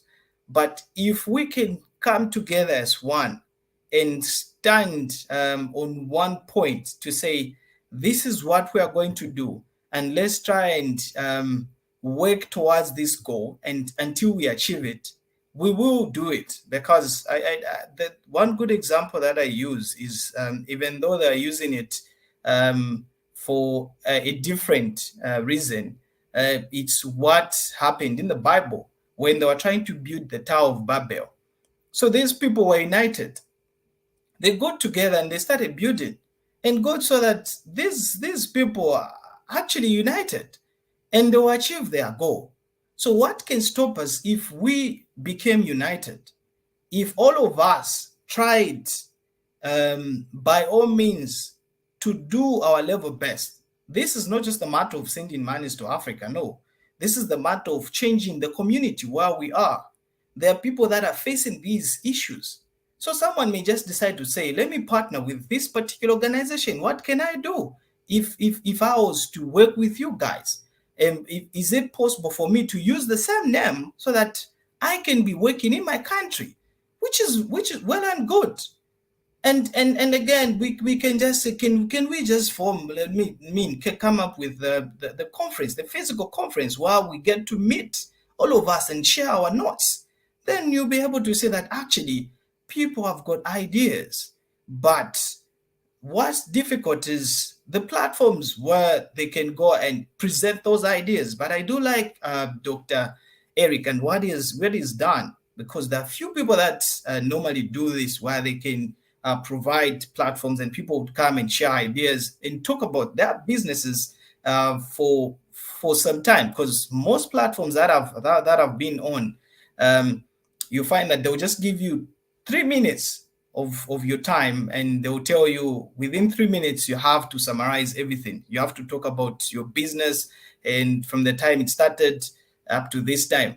But for Dr. Eric, they'll give you the Black Business Network, they'll give you enough time for you to elaborate, explain, and make sure you make people understand what it is that you are doing, or what it is that you've ventured into. And the other thing that I do not want to forget, when it comes to swala pilu, there's this other thing that we normally deal with as swala pilu. So apart from the objective that we have as swala pilu, we also look at providing, or we strive to create a world where every individual feels seen, heard, and also valued, just like I stated. The members of Swalapilu organization have respected the morals of our country, which is Zambia. And should I say, they've respected the values of the globe. So Swalapilu organization exists to work as an aid to the governments of different countries in transforming its citizens into a well-informed, motivated, and active individuals with a heart for their immediate communities through education, mentorship, like I've already alluded to, recreation, and advocacy. So apart from mentorship, Swalapilu is also there to provide education, recreation, and advocacy. So the governance, or how these organizations are governed, you find that the structure itself, starting from the people in the executive, also goes to the people in the board. All these people are well organized and well informed, and they're educated. So each one of them has got a specific role to play. And apart from the members that are managing the organizations, we also have got members, just members who normally contribute. Their contributions are also valued and seen. Just because they are mere members and they don't hold any position doesn't mean that they are not valued. They are valued and seen, because these are the same people that normally takes the message for Swalapilu into the community. So we are looking for people, in short, who are willing to work with Rise Up Summit, who are willing to work with Swalapilu, which means that hold your heart. This is the Lozi term. Swalapilu actually came into existence in 2019. That's when it was established. But it was registered some years ago. That's when it was fully registered. So for it to start operating, it needed to have a legal identity. So it needed to have government documents. So these are the things that we've been doing at Swalapilu and Rise Up Summit. And coming on to our future plans, we've been planning that if we can engage people from different countries, if we can engage people who have got the same goals and agenda, it will be easier for us to work with them, because then there will be no need for someone to travel to another country to go and talk to them about those things, because then we'll have individuals in those respected countries who will be able to speak on behalf of the organization. So if there are those people who are willing to share their ideas, who are willing to share their goals with Swalapilu, who are willing to invest in their time, to invest in, it calls for everything that someone has when they're trying to work and perfect a particular organization. So if someone is into advocacy, if someone is into mentorship, if someone is into health, because those are our thematical areas. We are trying to target education, where we'll try to empower a girl child and a boy child. We are trying to target another thematical area, which is mentorship, we are trying to target another thematical area, which is monitoring and evaluation. And moreover, one thing that I almost forgot is that we'll be launching this particular organization, which is Swalapilu, Hold Your Heart, on 15th of April. So we are inviting, we've got different packages where people who are willing to support the launch of the organization.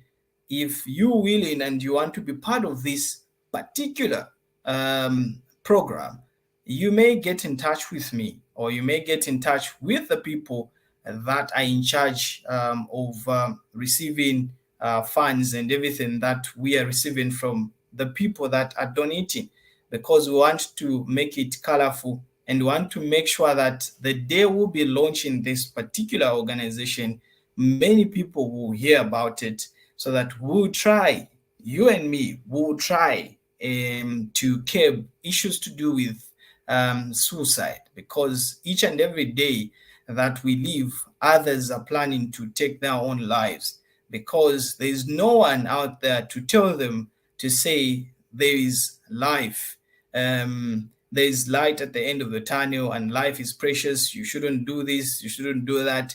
And actually, another thing that makes this particular organization different from any other organization is the way is the way they are trying to talk about these issues, because we are not talking about the methods that people use when committing suicide. No, that's not what we are trying to do. We are trying to find the root cause.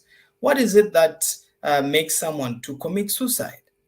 What is it that compels or may compel another individual to do such a thing, to die a painful death? We've lost, and me personally, I lost a good friend of mine. He was a security guard at a company that I used to work for. We just found that on the morrow, somebody's gone, like he's dead.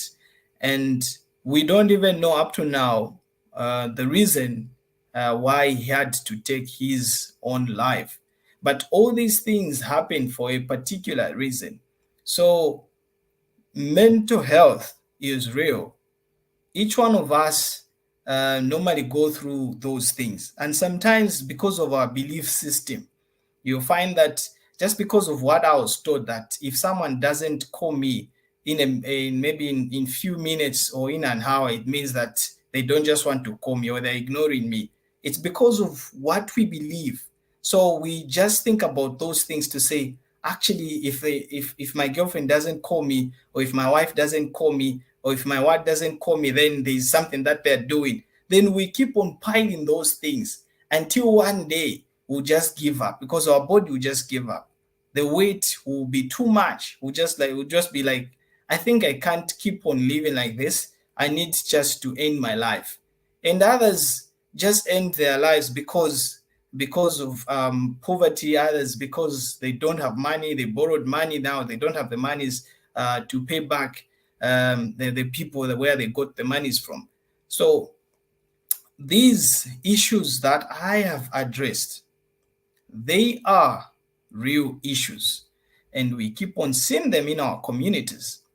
I came here to talk about them so that someone out there may at least look at them and try to analyze what really is what actually is affecting individuals in our communities. We are trying to invite someone out there and tell them to say, it is not too late to help our community. We started this movement here, right here in Africa, here in Zambia, and we're trying to expand it to other countries. And the response so far is so good. The response is very good, because even the government we will be working with the Ministry of Health. We'll be working with the Ministry of Community. So, which shows that people have seen that there is great need for people to try and train, to try and advocate on these real issues which has to do with mental health, because each one of us has got those issues. I would love to continue and talk about this more, but have been here from time to time, and I've talked about these issues from the time, like the first time that I appeared on this platform up to here. Otherwise, thank you so much. It's Nathan. It's been my promptive pleasure being here.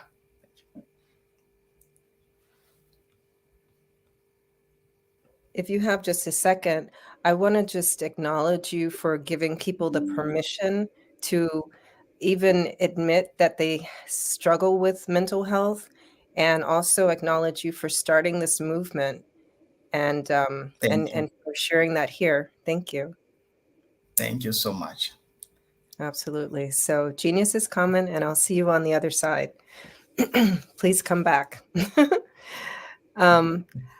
I want to just remind everyone that this is actually the whole purpose of us being here today is that we have a fundraising opportunity to share, to help students.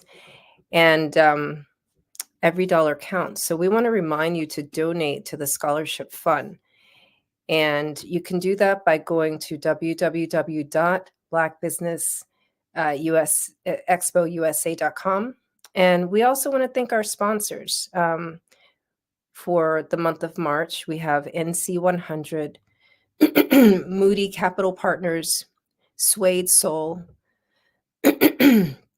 Lotus Richer Coaching and Training, Carolina, Virginia Minority Supplier Development Council, STEP Management, Barbara H. Smith, LLC, Margie McLean Foundation, Inc., Genius is Common, Earth Essentials, Melaine Shaney Global,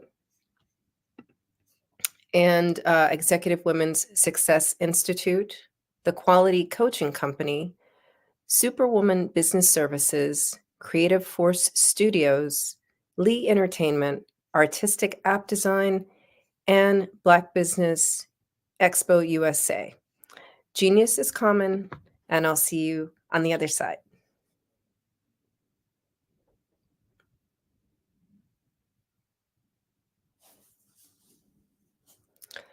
Artist to me is a creative expression of something from nothing. You know, it explodes onto the canvas, or it explodes on in my work. One of the things that I try to do more than anything is I try to just give the lines and the movements and emotions and expressions into what I do. Art really means to me a chance to express how I feel deep down inside. Most of my art begins as a thought that I might have, you know, whether it's sports, whether it's history, whether it's a woman or a man. It pretty much starts as an idea of thought before I get into the actual image of what I'm going to draw. I do a lot of historical pieces. I was a history minor in college, and I love to do history pieces. And a lot of times I'm thinking about history, and then I try to make that history impact you as you look at it. That's one of the reasons I do pictures so large. People ask me, why do I do pictures so big? And I tell them, I want the piece to impact them as they're looking at it, to kind of dominate them, dominate their space. And most of my pieces I try to do off page. I don't try to do anything that's going to be in those four corners or in a square. And I want your imagination to be a part of the piece that you're looking at.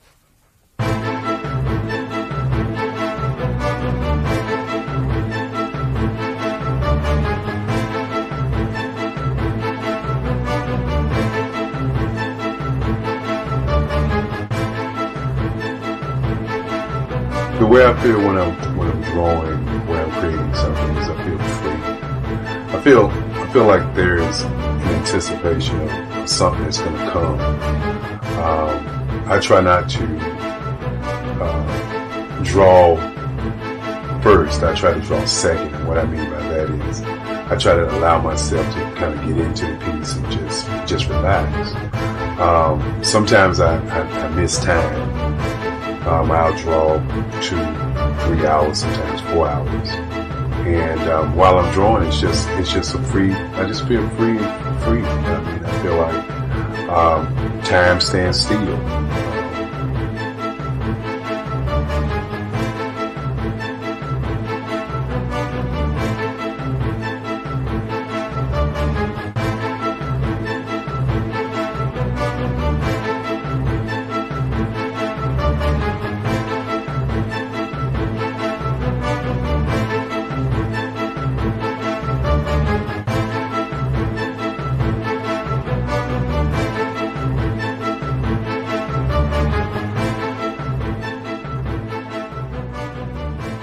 That's what it's all about in terms of the lines and the colors of my work, is to get an expression, to go deeper and past just what you see on the surface, but to go and try to find an expression that everybody gets a different taste of what that expression is, whether it's anger or whether it's being happy or whether it's being, kind of calm or nonchalant.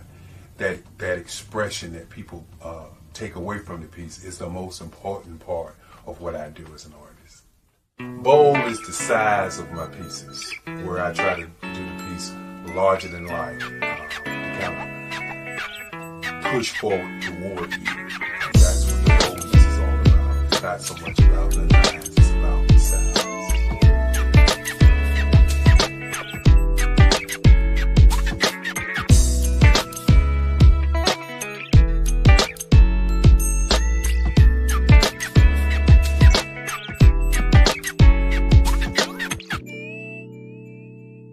The Face of Change art show is inspired by my mother, but more importantly, it's a historical moment in time as the pieces depict different emotions and expressions of Barack Obama.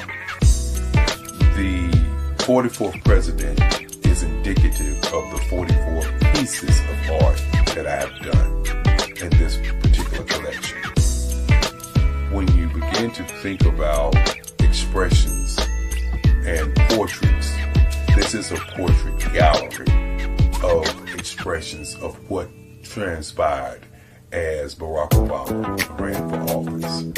Some of the pictures are abstract and some are expressionistic. And I combine both of those forms of art to create this collection of art pieces.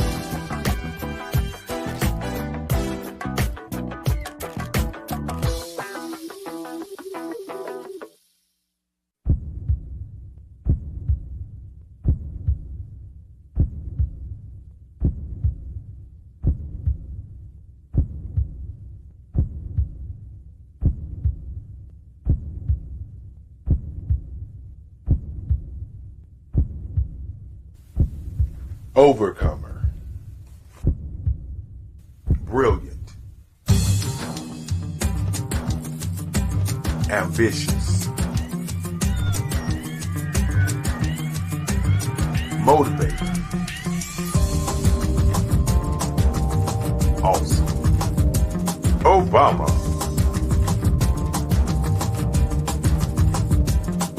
Artist to me is a creative expression of something from nothing. It explodes onto the canvas, or it explodes on in my work. One of the things that I try to do more than anything is I try to just give the lines and the movements and emotions and expressions into what I do.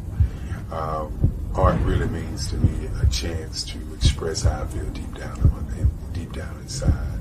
Most of my art begins as a thought that I might have, whether it's sports, whether it's history, whether it's a woman or a man. It pretty much starts as an idea of thought before I get into the actual image of what I'm going to draw. I do a lot of historical pieces. I was a history minor in college, and I love to do history pieces.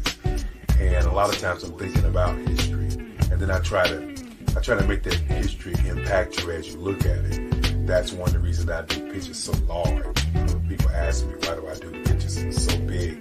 And I tell them, I want the piece to impact them as they're looking at it, to kind of dominate them, dominate their space. And most of my pieces I try to do off page. I don't try to do anything that's going to be in those four corners or in a square. And I want your imagination to be a part of the piece that you're looking at.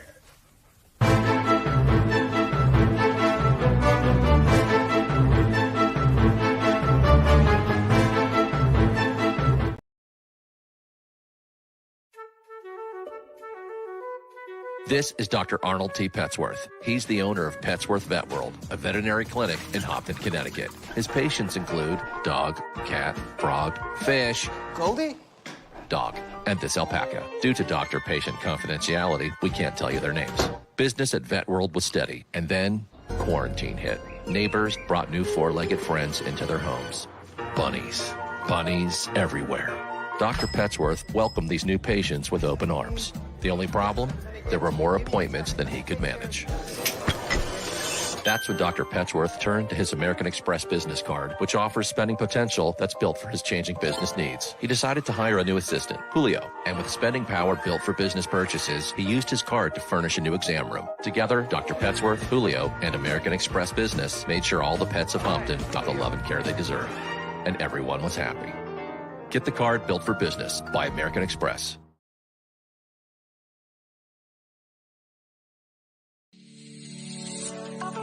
Did you know that our black dollar only lasts for 6 hours in our community? Yet other communities, their dollars last for 19 to 30 days. The Black Wall Street Nation. Black Wall Street Nation. Yes, that's why we created the Black Wall Street Nation. Black Wall Street Nation is a centralized directory available to all black businesses across the world. It was created for businesses like you, the ones that want to start and the ones who have a dream that have already started, such as businesses like Drop in a Bucket Productions, Valito Foods, Sugar Tea Brandy Firm, All the Dazzle, Bun Cakeaholic, Miss Riot, and you. We'll have marketing, seminars, and some funding coming soon just for you. So, we want you to come and join us. www.blackwallstreetnation.com. Social media is evolving. It's more vibrant, more colorful, more energetic, and so are you. It's not just photos anymore.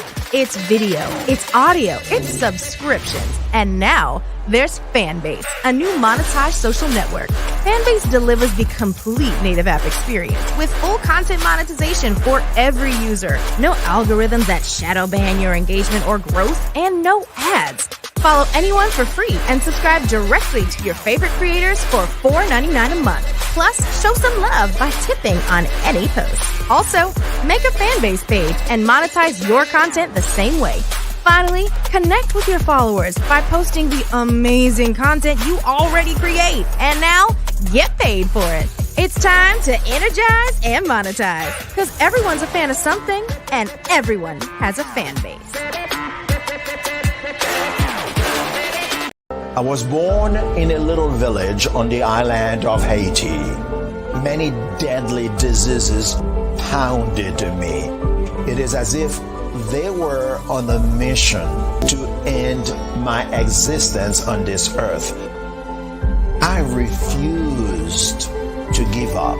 In 1983, I left Haiti and came to the United States of America. And I came with $5, 2 shirts. I didn't speak in English. I came to Atlanta. I got a job. I was a doorman. I was a doorman with a dream. What I used to come on stage. I'd rehearse this moment that I'm standing in front of you. That's the power of a dream. Maybe today is the day you begin acting as if you already have it. And then step out with full force. Take a risk. No condition is permanent. Don't let your situation distract you. You are chosen. You are called. You are born for a purpose in this life. Did you know women represent just 3% of Fortune 500 CEOs and less than 15% of corporate executives at top companies worldwide? Have you wondered what the secrets are to getting into the top ranks, whether in the private or public sector? Do you want to figure out how to stop being held back in your career or passed over for promotion? Then you're in the right place. Hi, I'm Dr. Madeline Ann Lewis, President and CEO of the Executive Women's Success Institute. I have decades of experience in the military, the federal government, and corporate America. And my mission is to help women succeed and tap into their full potential. I want to reach 1 million plus women around the world to become the leaders they are meant to be. So if you want to move into a management or executive level position, or maybe you are a female veteran transitioning out of the military into business entrepreneurship, then reach out to the Executive Women's Success Institute at 301-693-3284. Let us get you on the fast track to success.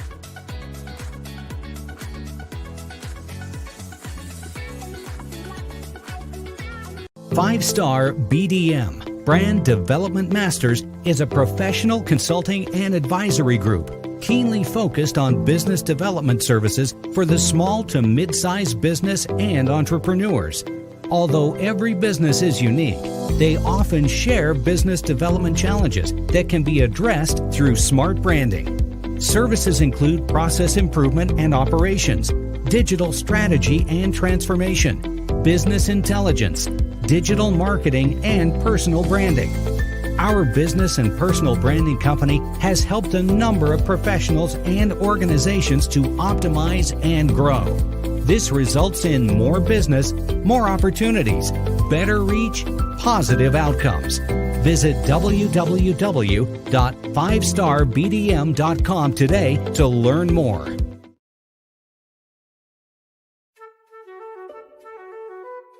This is Dr. Arnold T. Petsworth. He's the owner of Petsworth Vet World, a veterinary clinic in Hopton, Connecticut. His patients include dog, cat, frog, fish, Goldie, dog, and this alpaca. Due to doctor-patient confidentiality, we can't tell you their names.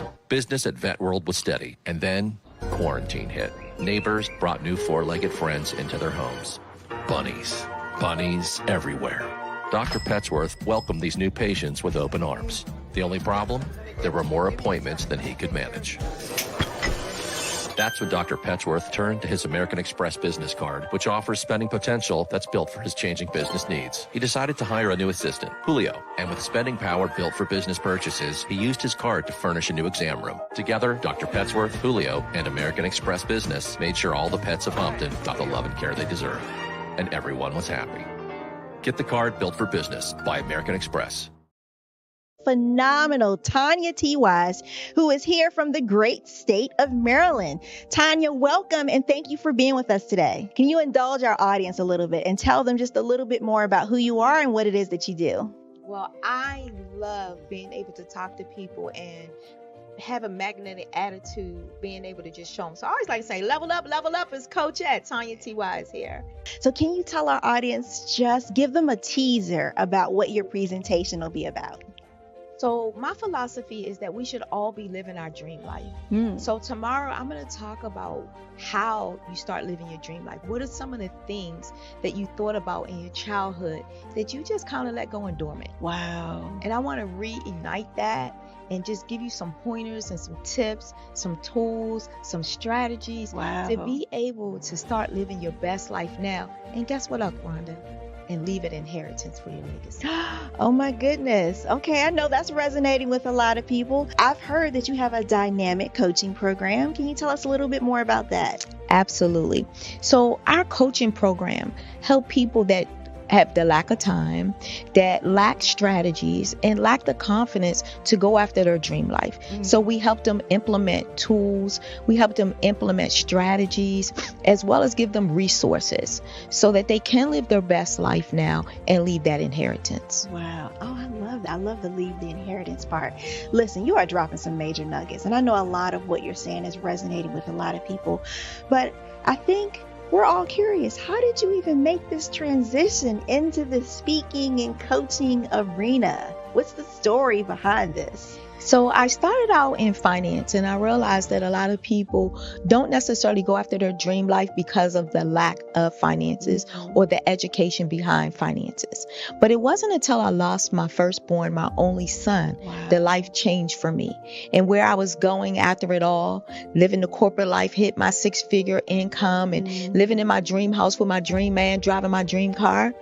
I nearly lost it all when I lost my son. And so I realized it only takes one financial catastrophe that can change your entire life. That's what made me start All New Beginnings. Because no matter what's going on in life, there's a new beginning. And because of that, we develop a program called Wise Minded. My little slogan is, don't just dream it, let's live it. If they want to connect. Are you a forward-thinking entrepreneur or business owner? The world is changing faster than ever, and it's time to pivot and adapt to the future. Hello LLC is here to help you do just that. Hello stands for helping enterprises leverage leading-edge optimizations. Our innovative solutions can streamline operations, reduce overhead costs, and give you a competitive edge in a market projected to reach $5 trillion by 2030. By pivoting to the metaverse, businesses can tap into a rapidly growing market that is projected to be a significant part of daily life for 25% of Americans by 2026. As a full digital metaverse agency, the Hello LLC can help you create custom solutions to streamline operations, increase productivity, reduce costs, and drive brand recognition. Why should you pivot to the metaverse with the Hello LLC? By leveraging cutting-edge technology, you can provide immersive experiences for your customers, expand your global reach, and unlock new revenue streams. Contact us today to make the pivot.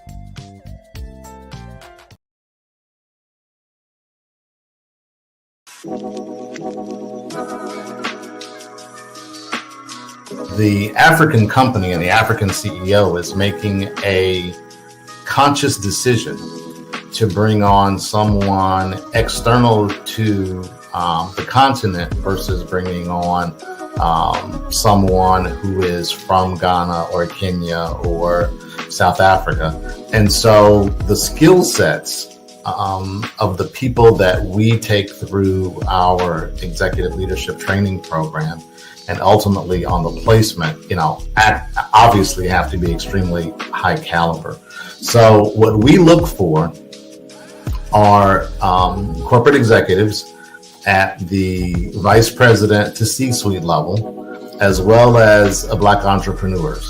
When we look at the Black corporate executives, we're looking for some very specific skill sets, whether that be around supply chain, sales and marketing, engineering, product development. We want our folks to be able to add immediate value to the corporate board, right? And the other thing is, even if they don't necessarily have specific industry experience, they're bringing a diversity of thought.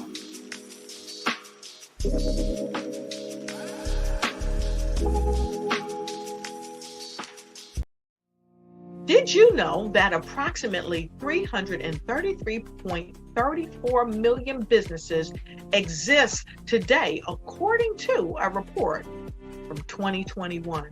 And you may be one of those businesses, or maybe you're not in the business market yet, but you're aspiring to be a business owner. Well, guess what? You're in the right place at the right time. Because let's face it, everything is about timing and opportunity.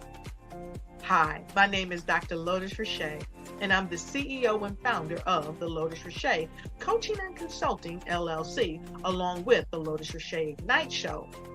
15 Minutes of Success with Dr. Lotus Rashay, as well as books to boom your business and bring who you are. And today, I want to bring this amazing message to you about the Black Business Network and the Black Business Olympics. See, the Black Business Network and the Black Business Olympics is designed to help people just like you, that's right, that look like me, to take their business to the next level. Not just in your front yard or your backyard, but globally.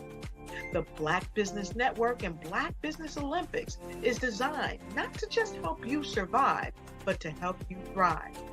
So join us today as we come together with businesses all around the world to support our students, our children, our young teens, our young entrepreneurs. What we do is we come together to help raise funds for students who are aspiring to be business entrepreneurs, who are aspiring and who are thriving in college.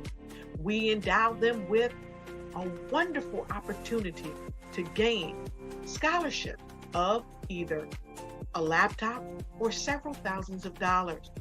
And we invite you to help be a contributor to this amazing opportunity to help someone that looks just like you. So join us today at our website and let us connect with you and help you ignite and take flight in every area of your life on the Black Business Network and the Black Business Olympics. I'll see you on the other side.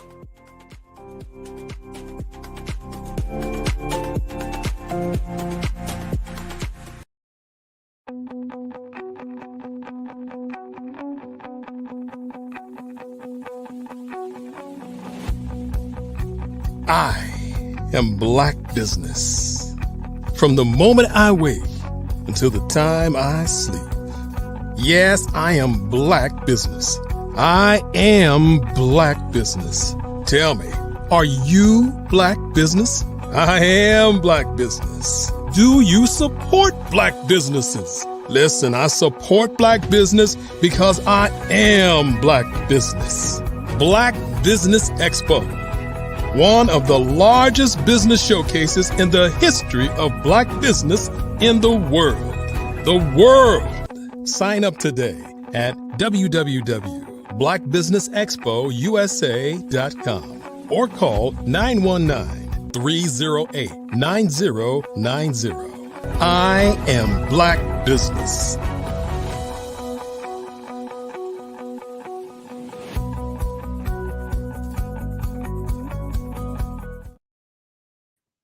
Good afternoon, business owners, entrepreneurs, thought leaders, and corporations. Welcome to the Black Business Network. My name is Cordelia Gaffar. I am your business moderator for this afternoon on the Black Business Network. The Black Business Network is a 24-hour business network showcasing Black businesses, business owners, entrepreneurs, and thought leaders worldwide. We have speakers from North Carolina, London, Singapore, Africa, Japan, and cities all over the United States. The Black Business Network is a global community sharing its business knowledge to empower, inspire, and educate businesses about business. Our next speaker is Billy D. Duke. He is a seasoned leader in the technology and healthcare sectors with a remarkable career spanning 25 years. His expertise lies at the intersection of information technology and healthcare, making him a driving force in the industry. In 2014, JBI Software was founded, and it's a privately owned company specializing in interpretation and translation solutions. Their mission is to overcome language barriers across industries worldwide. The flagship product, Translation Worldwide Software, or TWS, has been instrumental in achieving this goal. As CEO, Billy has steered JBI Software with vision and determination. His commitment to innovation and excellence has positioned the company as a trailblazer in the interpretation and translation space. His journey exemplifies resilience, innovation, and a profound commitment to making a difference. His legacy continues to shape the landscape of healthcare technology and cross-cultural communication. I am happy to bring to the stage Billy Duke. Good afternoon. Hello, how are you? I'm doing great. How are you? Amazing. It's an honor to have you here this afternoon. Thank you for the opportunity. Absolutely. Genius is common, and I'll see you on the other side.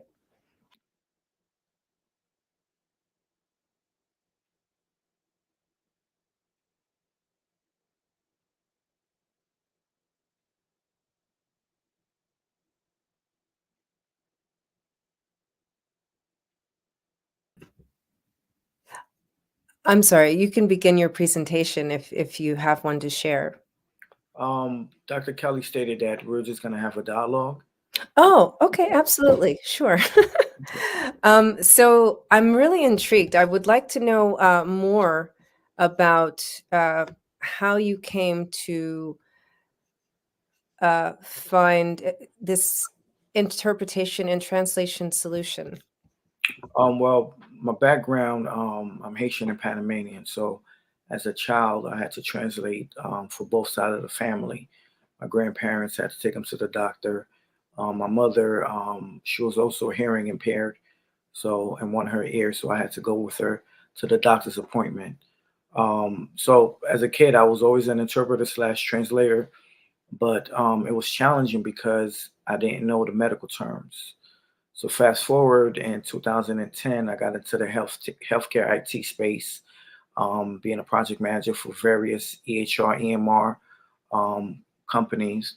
So I was traveling over the world, and I realized this was still an issue. This was still a barrier, and this is again 20 years later. So then TWS came into fruition, but I was in MD Anderson back in 2011. And there was a family, I can't remember the country they came from, and they were having some issues. This was her first day of chemo. They were having some issues finding a translator for this family. So I'm making my rounds, making sure everything is up and up.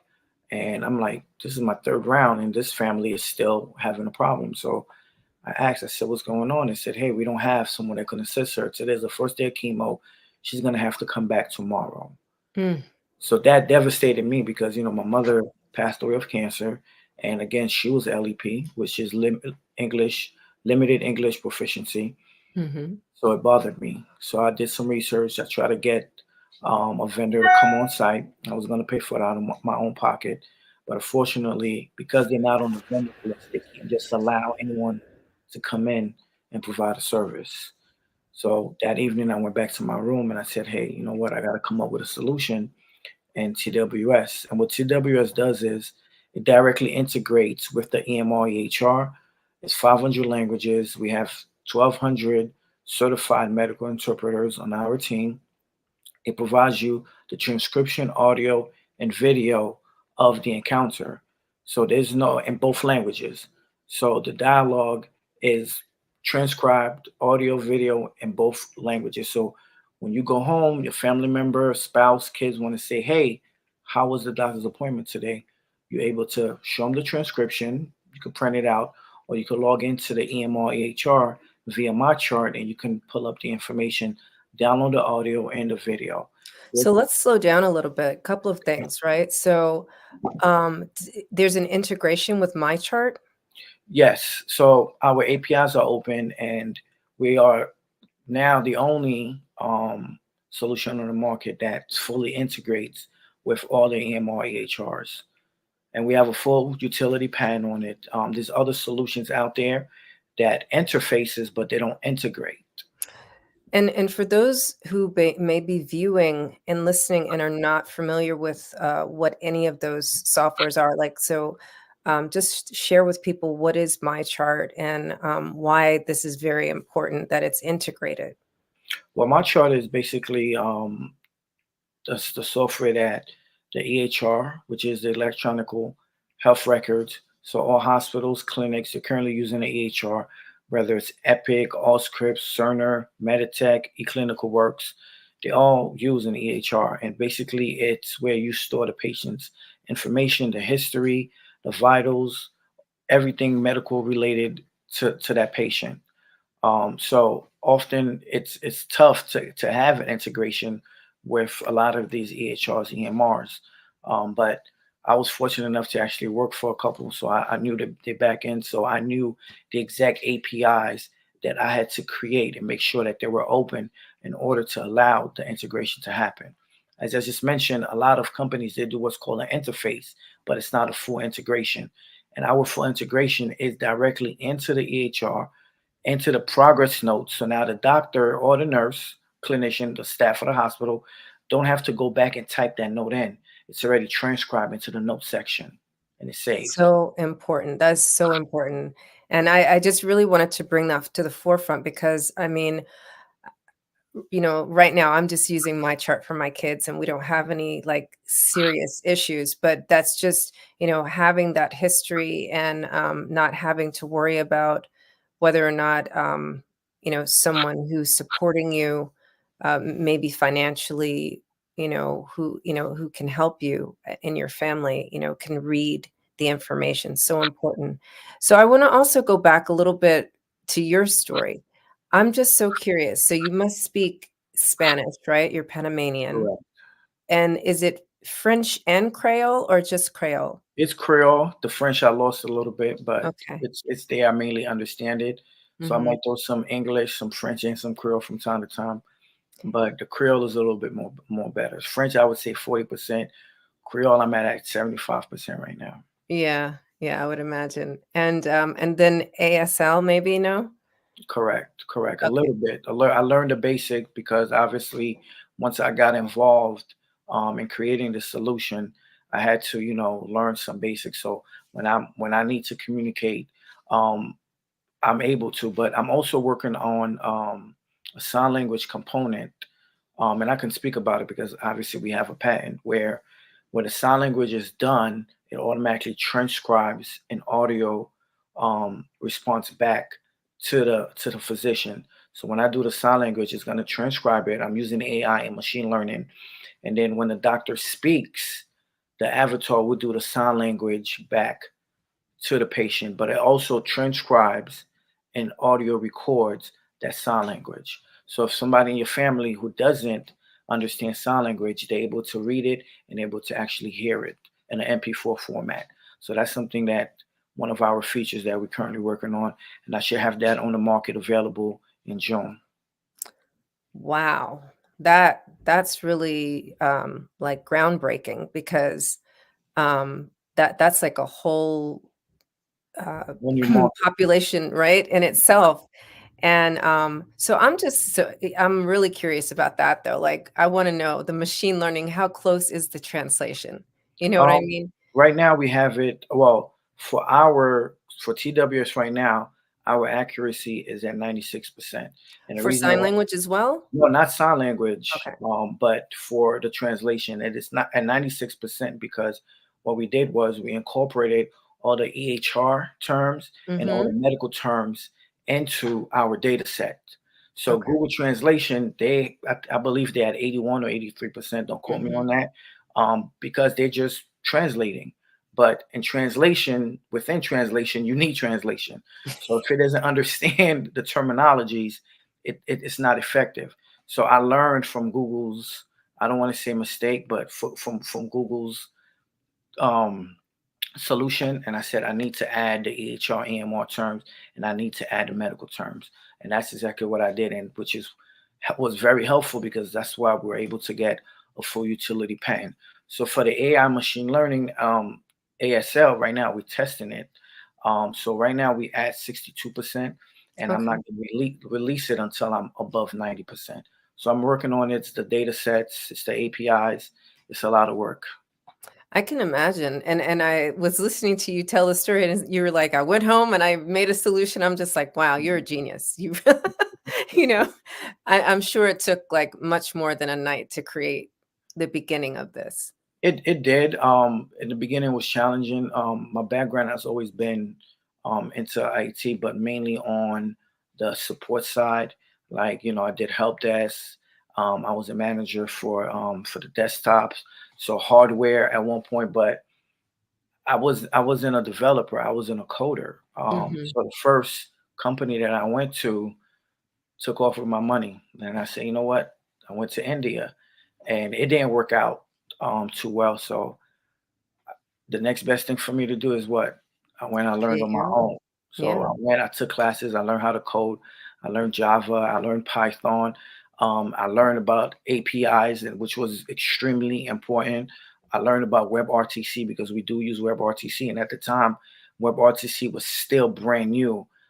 It was very challenging for me because the video and the audio component wasn't too clear, and I Mhm. had to learn what's called the channels. So I had to play around with channel one, channel two to make sure it was clear. And then finally I figured it out. So 90% of it I created on my own because I had to learn. I can't trust anybody at that point. Yeah. I was just wondering how competitive it is in your field because, a lot of times in this day and age, people are getting into machine learning and AI. It sounds like you were starting this out more at the beginning of it, right? Like Correct. now it's kind of like normalized, but you were doing this when it Back in was cutting 2012. edge. Yeah, Yeah. back in 2012. So I traveled a lot working with different EMR, EHRs. So I was fortunate enough. I was attending conferences in Silicon Valley. Then Austin became the new Silicon Valley. So I was involved in that world. And I, I started learning and picking up things and going back, doing research and taking classes. And now I'm a master at it. Yeah. And that, I mean, your story does really bring forth a lot of resilience because, there was the personal story, but then again, there's the professional story of how you got to where you are now and how you created this company. Um, and so I'm wondering, how accessible is this to like underserved populations? So we have two different platforms. So one is it's a standalone. It's web based where you can just create it, go online, log in, and you could create a shortcut on your desktop and you have access to it. And then the second, obviously, is the integration. But I've had advocates for the LEP community reach out to me saying, "Hey, we have a bunch of patients that's going to the doctor and they don't have anything available for them. What can we use something?" And I would go and I would create something personalized just for them. I would give them the access. I would obviously speak with the managers, sign some consent, and I just let them use it. And I don't even charge a dollar for it because this is my community. My story is I'm trying to help my community, which is where the passion comes in. The passion is what kept me going. The professional, I've always had it. But if I fail at this, I'm failing my entire community. I'm failing my mother. I'm failing my grandmother, and I can't do that. So, had you thought about maybe collaborating? And I guess this is a call also to our viewers, to collaborating to organizations that want to provide services for underserved populations. You know what I mean? I'm thinking there must be a grant or something that could cover for them. Well, absolutely. But sometimes, they reach out to me last minute. They've had other solutions, which is basically bringing a translator on site. And the night of, or sometimes even the day of, they say, "Hey, listen, the person canceled on us. And we don't really have a solution for these patients." And one time I was 1 o'clock in the morning, and literally I got the email at 11. And I immediately reached back out to the person, and they were up. I called them, they were up, and I said, I'm going to log into the site. I'm going to create the account for you guys and I'm going to show you how to use it. It's pretty simple. And to this day, like, she thanks me all the time. She sends me a Christmas gift, birthday gift, because it really saved. She had 5 patients that she advocates for that really needed it. So I'm hands-on. Mhm. My solution is not something that I said, "Hey, this is a way for me to make money." I come Mhm. from that background. I had the IT background. I had the HR background. But more importantly, I had the interpretation and translation background. So I just combined all three together. So, at some point it will become untenable for you to shoulder all on your own. Had you, we're here to raise funds for students. Had you thought about taking on interns and maybe teaching the next generation about this? Well, so I sit on several boards for several organizations. I happen to have my own organization, but there's three organizations that I sit on the e-boards, and I do have interns. So another part of what we do is based on my experience when it came to when I had a solution and I needed for it to be developed, the challenges I had to face. So now I create my own network. So I'm also a CTO advisor for startups as well.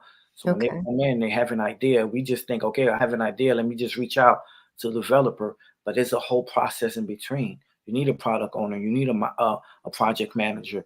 You need to find somebody who actually understands what you're trying to build in order for them to get the right team. It's not just let me contact this person. This person has this kind of skill set, and I can work with that person. No, if you're not from that software developers background, you don't understand it. It's literally like both you guys are speaking another language. They're gonna say, "Yeah, I understand." You're gonna pay them, then you're gonna get a product that you are not happy about. So you need a team. You need somebody in the middle that's going to connect the dots and make sure. And that's what we are. So right now I have 70 interns that I've worked with. They're all black and brown. And I've mentored them. I make sure that they got the right certification, they have the right skill set. So now when somebody from our community, when they need a software developed, they could come to us. So, I'm guessing that many of the students that you take on board may be like from these underserved populations, or at least they speak the same languages, so they can shore Yeah, up the translation. Is that so? they are. They are. Mhm. Okay. So can you tell us just some of the languages that they help with? So Mandarin was big. Chinese was another one. Yoruba, Swahili. I had some students from Tanzania, so they helped with the Swahili. There was another one that it was a dialect of India. I can't remember. I can't really pronounce it. But I've had about over 20 languages that they had to assist us with, which is why our solution is so robust because we have over 500 languages. 500 languages. Correct.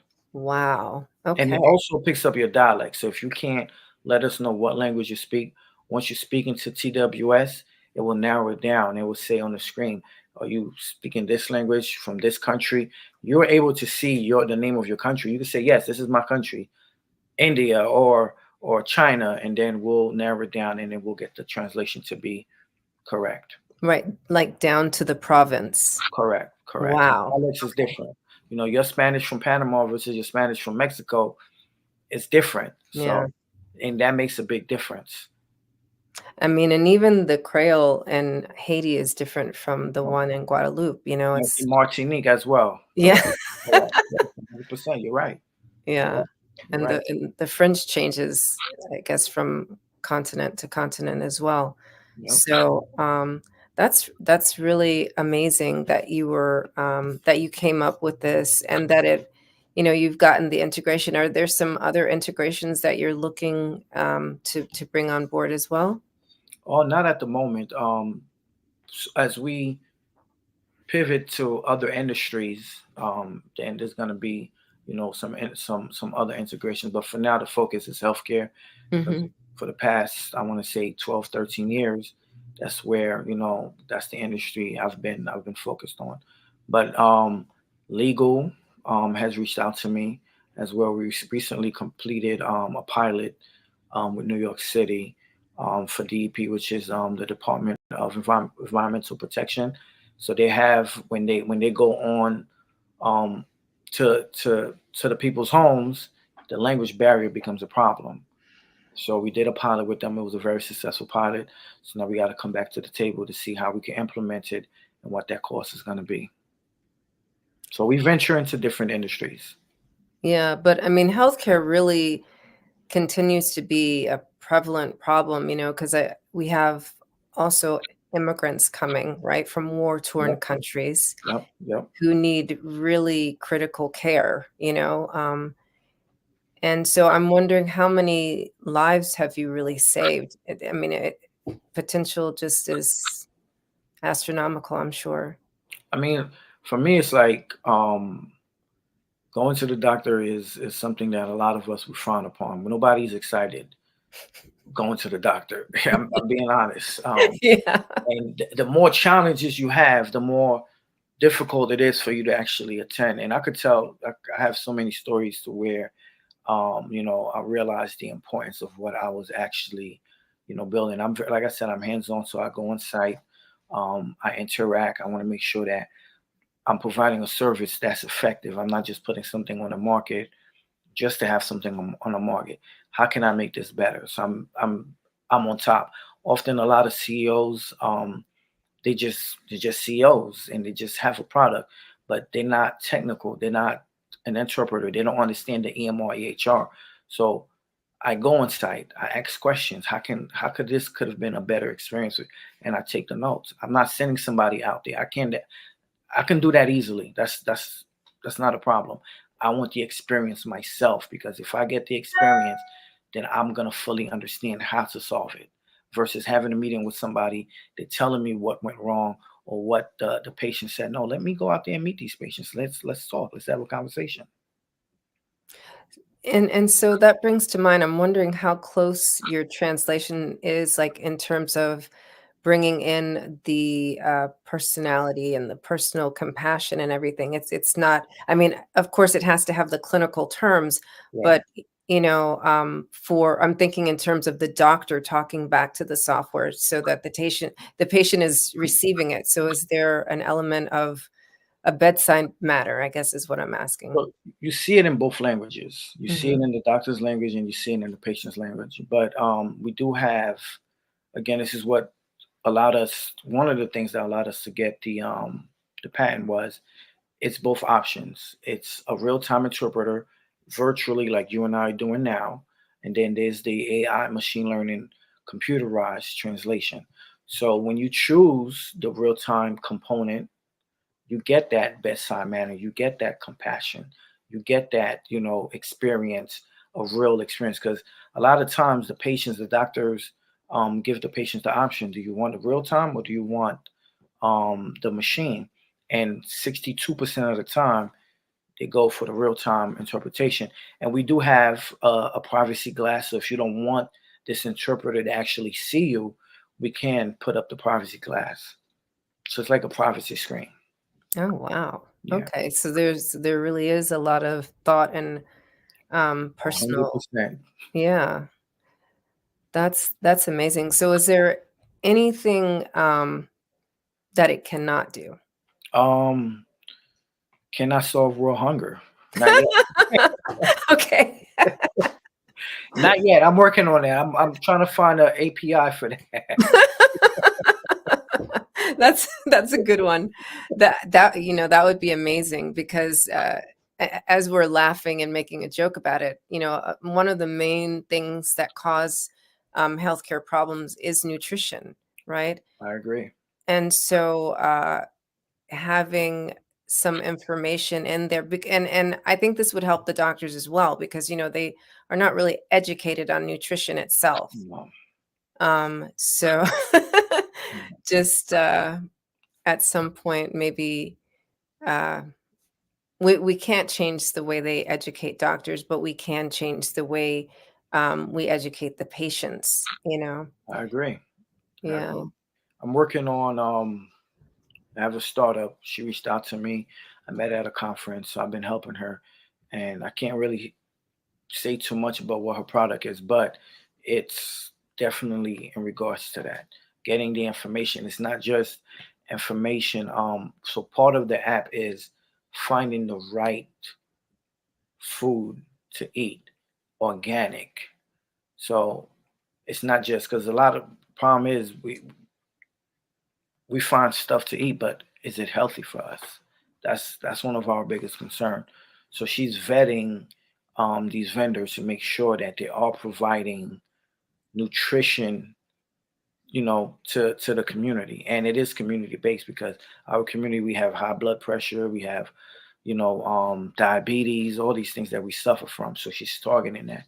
So part of the feature is we're gonna upload and give you access to the right vendors that's providing the right food for you to eat. Oh, wow. Okay.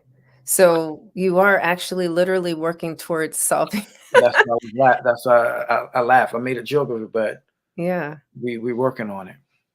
Yeah.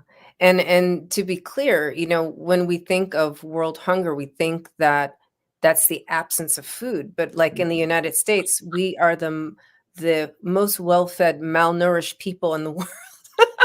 But the food is not. It's not. There's no nutrition. There's a lot of the things that we're eating is actually not good for us. Our food is actually banned in 37 countries, counting. Italy doesn't want to be part of the food trade with us. Russia, China, Japan. Japan just banned I think 57 of our food. They don't Wow. they don't want nothing to do with us as far as the food chain supply. If people really actually read up on this, there's a lot of stuff we just wouldn't eat. It's very scary. We're Yeah. eating plastic, we're eating cardboard, we're eating processed meat, man-made meat, sugar, even the seafood is man-made. So you think you're getting a nice juicy piece of salmon, but this is something somebody created in a factory. It smells like it tastes like it, but it's artificial. Wow.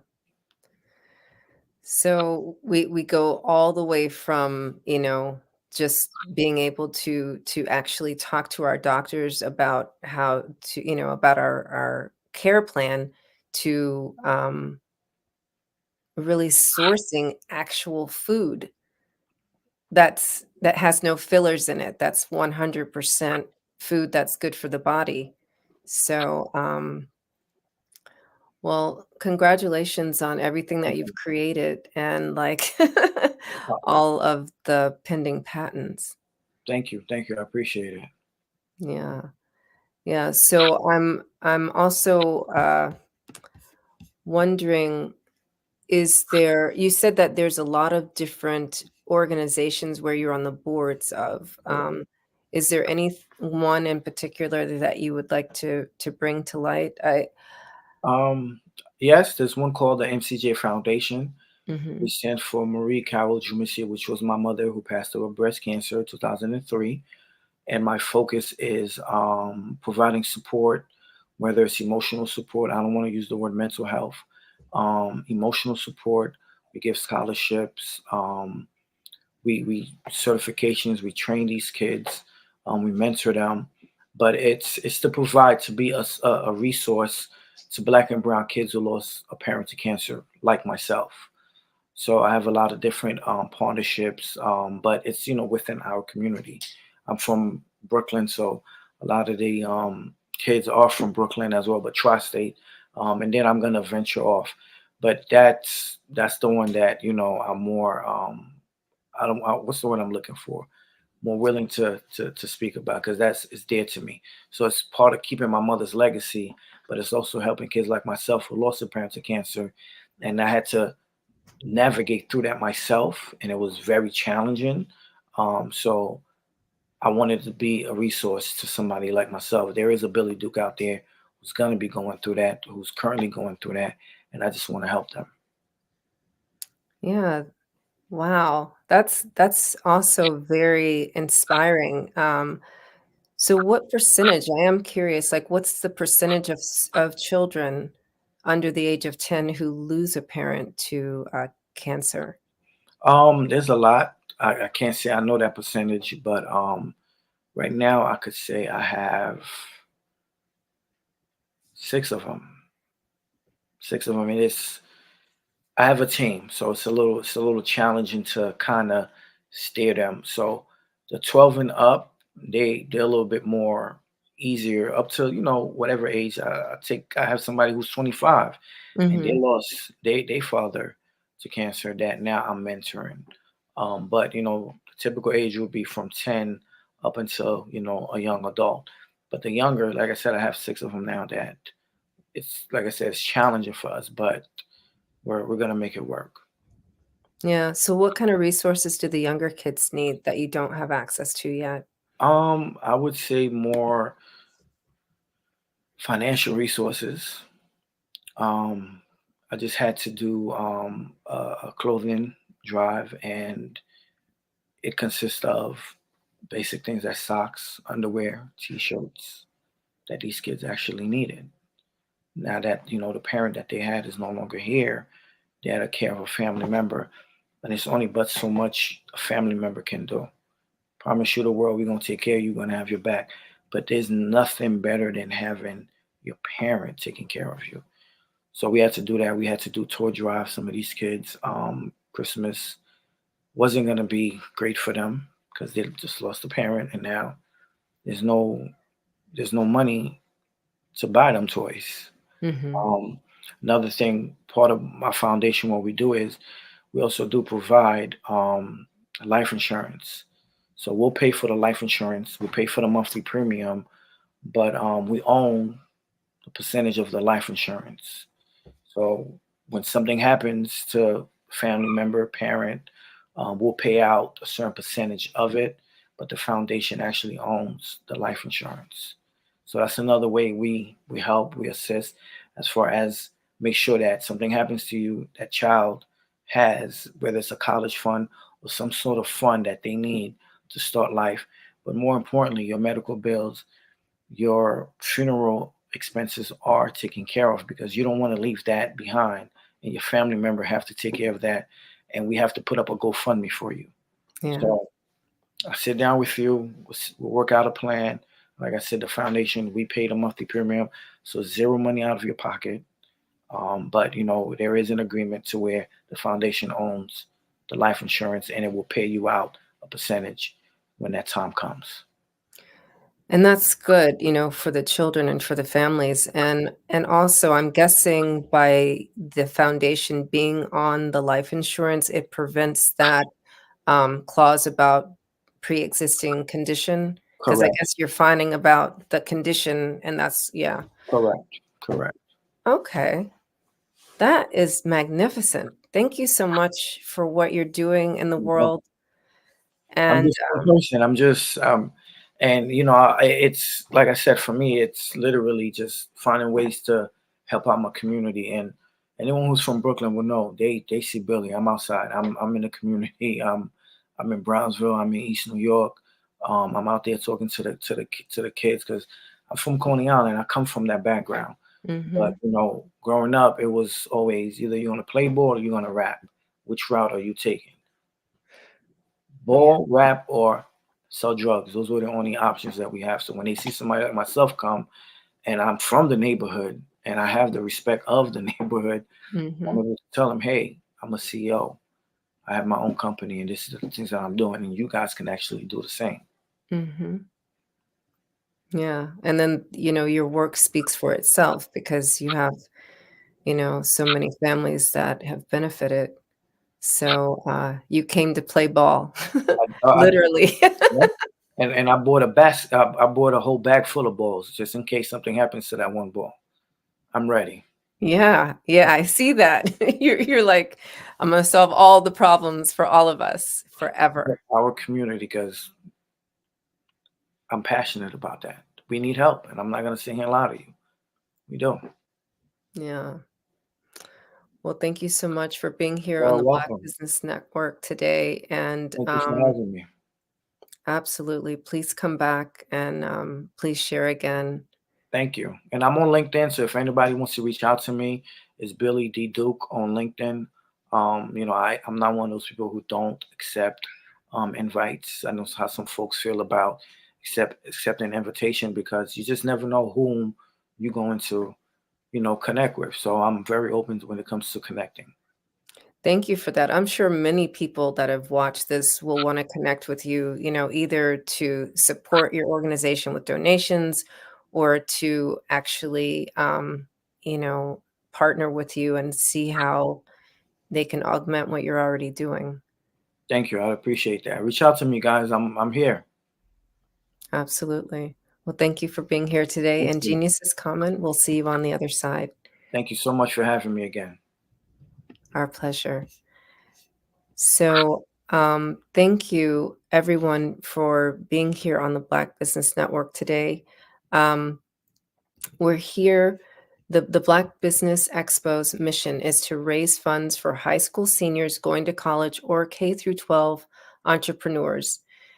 This expo is a fundraiser for students, and you may go to www.blackbusinessexpousa.com to donate to the scholarship fund, or use the Cash App that's on the screen below, and it's the $ BBX USA. Our goal is to give laptops and up to $5,000 to 10 students.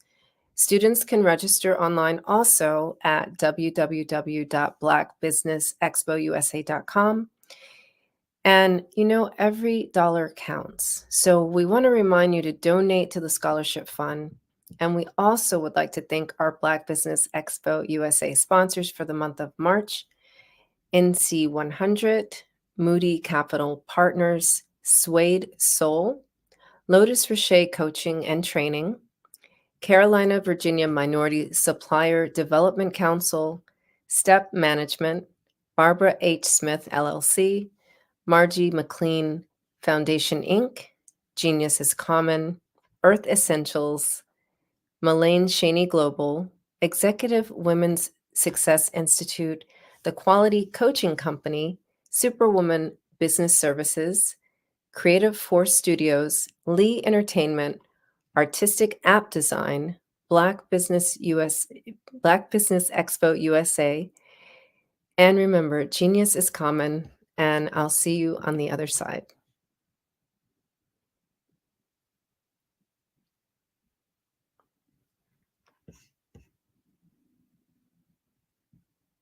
Absolutely. So our coaching program help people that have the lack of time, that lack strategies, and lack the confidence to go after their dream life. So we help them implement tools. We help them implement. I love the lead inherited lack of finances or the education behind finances. But it wasn't until I lost my firstborn, my only son, that life changed for me. And where I was going after it all, living the corporate life, hit my 6-figure income, and living in my dream house with my dream man, driving my dream car. Wow. I nearly lost it all. Wow. When I lost my son. And so I realized it only takes one financial catastrophe that can change your entire life. That's what made me start All New Beginnings. Because no matter what's going on in life, there's a new beginning. And because of that, we develop a program called Wise Minded. My little slogan is, don't just dream it, let's live it. If they want to connect with you or work with you, what is the best ways for them to be able to do that? Well, for my social media guru, you can connect with me on every single social media platform as Tanya T. Rose.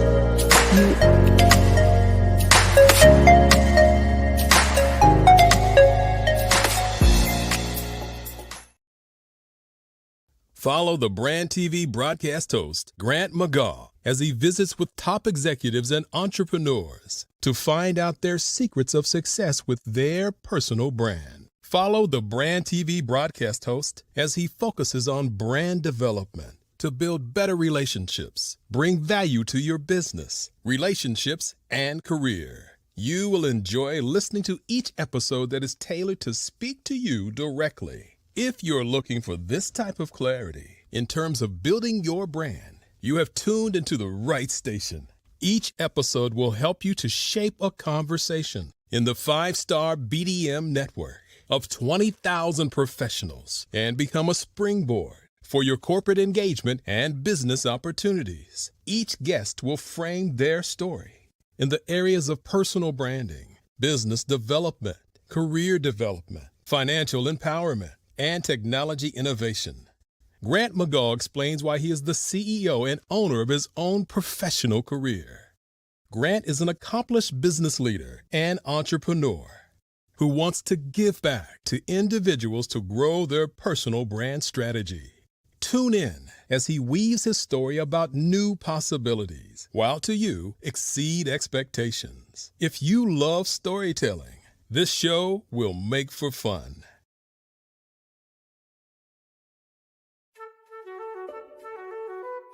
This is Dr. Arnold T. Petsworth. He's the owner of Petsworth Vet World, a veterinary clinic in Hopton, Connecticut. His patients include dog, cat, frog, fish, Goldie, dog, and this alpaca. Due to doctor-patient confidentiality, we can't tell you their names. Business at Vet World was steady, and then quarantine hit. Neighbors brought new four-legged friends into their homes. Bunnies. Bunnies everywhere. Dr. Petsworth welcomed these new patients with open arms. The only problem? There were more appointments than he could manage. That's when Dr. Petsworth turned to his American Express business card, which offers spending potential that's built for his changing business needs. He decided to hire a new assistant, Julio, and with spending power built for business purchases, he used his card to furnish a new exam room. Together, Dr. Petsworth, Julio, and American Express Business made sure all the pets of Hopton got the love and care they deserve. And everyone was happy. Get the card built for business by American Express.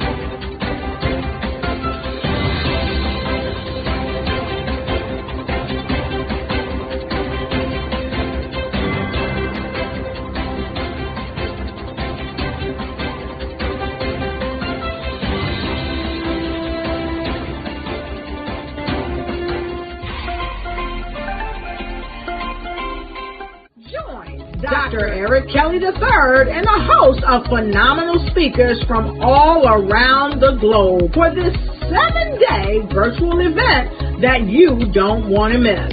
The mission of the Black Business Expo is to raise scholarship money from kids all the way from high school all the way from college. The Black Business Olympics is one of the largest Black business showcases in the world. It is an opportunity for businesses and companies to showcase their businesses globally. We are going to be giving away laptops up to $5,000 away to students.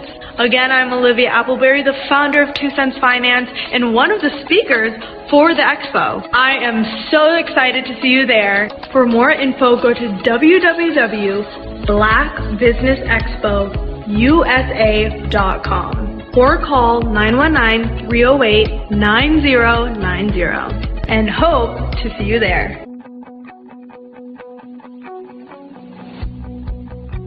I am Black Business. From the moment I wake until the time I sleep. Yes, I am Black Business. I am Black Business. Tell me, are you Black Business? I am Black Business. Do you support Black businesses? Listen, I support Black business because I am Black Business. Black Business Expo, one of the largest business showcases in the history of Black business in the world. The world! Sign up today at www.blackbusinessexpousa.com or call 919-308-9090. I am Black Business. I am Black Business. From the moment I wake until the time I sleep, I am Black Business. I am Black Business. Are you Black Business? I am Black Business. Do you support Black businesses? I support Black business because I am Black business.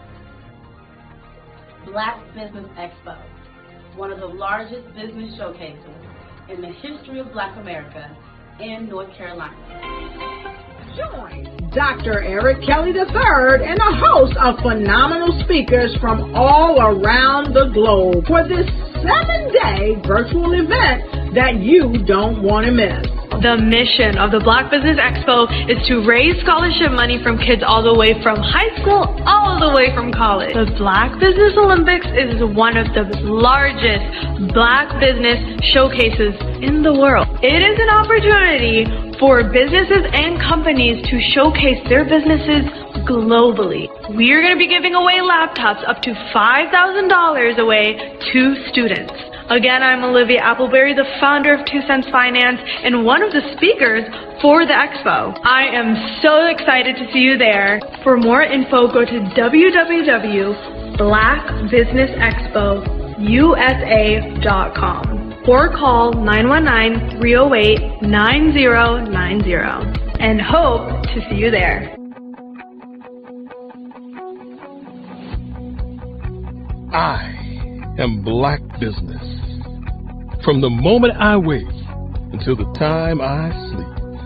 Yes, I am Black Business. I am Black Business. Tell me, are you Black Business? I am Black Business. Do you support Black businesses? Listen, I support Black business because I am Black Business. Black Business Expo, one of the largest business showcases in the history of Black business in the world.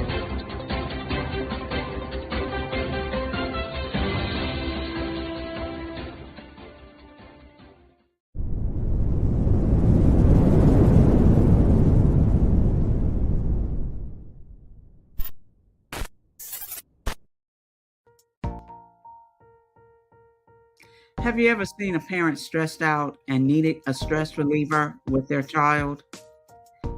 One morning I was coming out of a store and saw a mother and her 3 or 4-year-old son. She was highly upset, actually beginning to yell at him. However, the more upset she became, it seemed the calmer the child became. He sat down on the sidewalk, crisscross applesauce, folded his arms, and looked up at her with a smile. You see, the angrier she became, the calmer he became, because he had the control of the situation. Hi, I'm Frizelma Lynn. I am the CEO and founder of Frizelma Teaching Parents, LLC. I'm a retired teacher, school district administrator, an author, speaker, and I am the Parenting 911 coach. My mission is to rescue families by equipping parents with proven, effective, and practical strategies to enhance their parenting skills. Many times we as a society expect parents to teach, train, and raise their children without providing the necessary tools they need to accomplish this. However, parenting issues cannot be resolved without intervention. Therefore, Frizelma Teaching Parents has provided coaching programs, digital courses, and live webinar trainings to provide step-by-step research-based parenting strategies, even for parents whose children are disrespectful, defiant, for those who have been diagnosed with ADD and ADHD, and even for parents of adult children. No longer will you have the need to feel like you are a failure as a parent. You'll now have the tools needed for each situation. Trust me on this one. Go to www.parenting911.org. Book a 15-minute strategy session with me or choose one of the coaching programs. Our training helps parents relieve stress.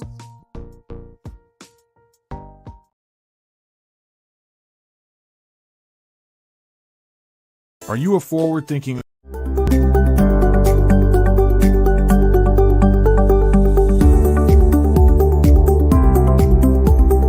My name is Katie Bennett, and I own Lexicon Presents Publishing. We are a publishing and media company that helps you take your story and share it with the world.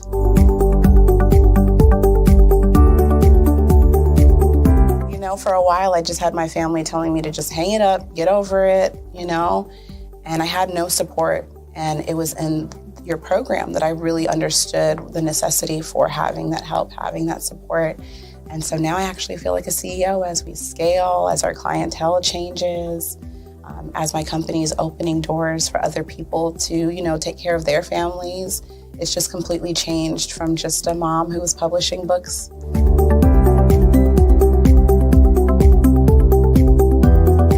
I was at a point where my job, although it was paying really well, wasn't enough. And my business was always in the red, and I was tired of it. And so I came in just hoping to get some sort of help to just not end up in the red every month.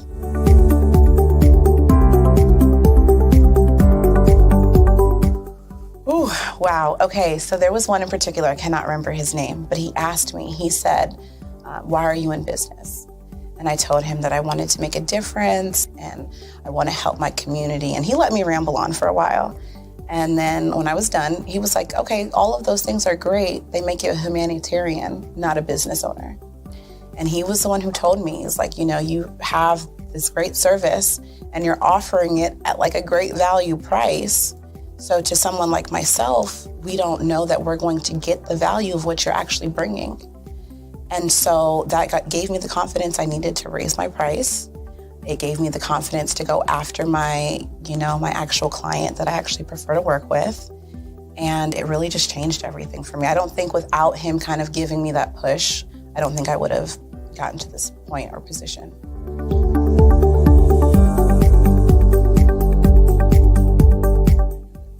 Wow, the benefits is just having a coach that holds you accountable. They set goals with you.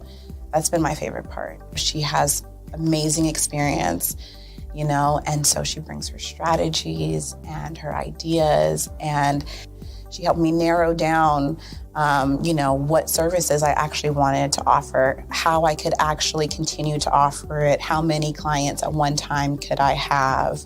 All of the information that she's given has just really transformed my entire company. And so I know I would have never gotten to where I am today and having some of these partnerships that I'm, having now without her help.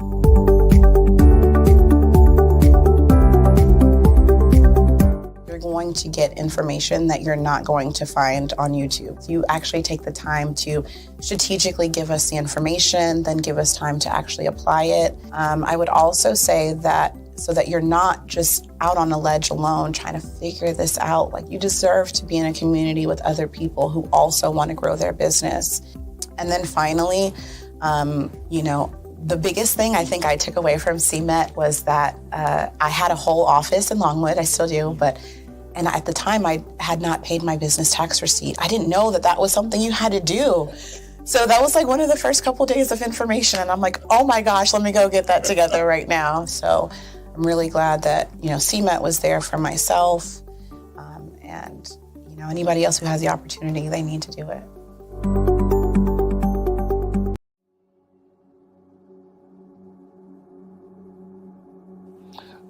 I was born and raised in southeastern West Virginia, the coal fields. My father was an AME minister. For me, I was very fortunate. Even though I grew up in the segregated South, I was surrounded by flourishing Black businesses. Doctors, lawyers, bankers, dentists. They were all there and they were all successful. And I guess that's part of my dream, is to see that success come back. My name is Joseph Simmons, and I am the founder of the Center for Micro-Entrepreneurial Training. We have this moment in time where we can change the trajectory of people. And our focus is on women, Black and brown entrepreneurs, and their access to capital, their ability to build thriving businesses, the ability to employ people. There's a study that showed that in those three communities, especially Black and brown communities, $1 stays in those communities for 30 minutes. In white community, $1 stays in their communities for 8 hours. So think about it. For you in a Black or brown community to get gas, to get food, to go to a restaurant, you've got to leave your community, take those dollars out of that community and take it to another community that's already being well served. So if we can reverse that, if we can go from 30 minutes to an hour to 2 hours, that's progress. That's what we need to do. I was with SCORE. And then in May of 2020, of course, the events happened in regards to the murder of George Floyd. The other thing that I was experiencing was the denials of federal funds for small businesses. And it revolved around one thing. These businesses were not being prepared for grants and for government programs. And I came up with the idea for the Center for Micro-Entrepreneurial based off those two things.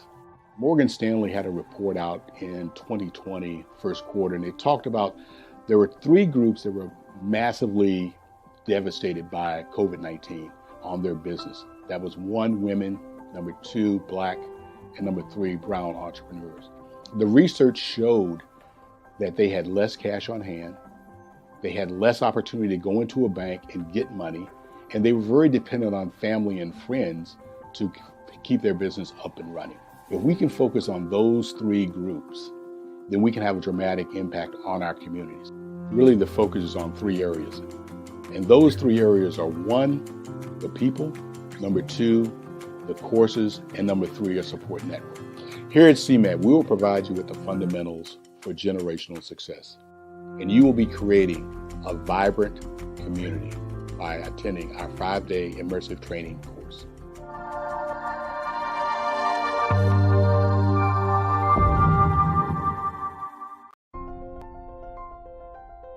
What if you could build your own city? A place where every child can find nurturing people to help them achieve their full potential. A place where every adult can access job training support. Where health education is abundant. Where social justice ruled the land. A place without limitations. Welcome. You have arrived at STEM City USA. It is what every city should be. A safe and trusted community where you find people and resources to help you become everything you are and beyond. STEM City is unlike anything you have ever experienced. It is a digital twin of the world around you, only better.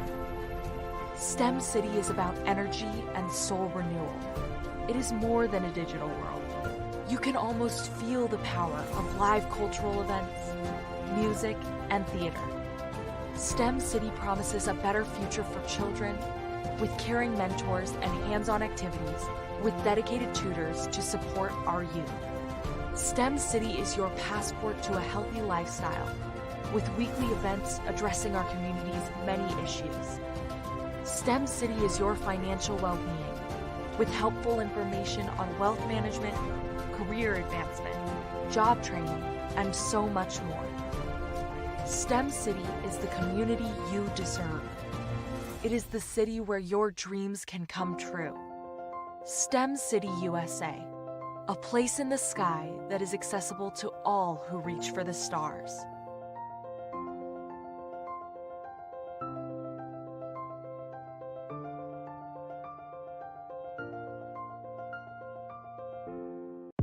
The Black Business Network and Black Business Olympics are essential platforms for Black business owners globally. They provide the tools and support you need to succeed in today's competitive marketplace. Join us today as we collaborate together with businesses from around the world to support our children, students, and young future entrepreneurs, Black businesses and corporations.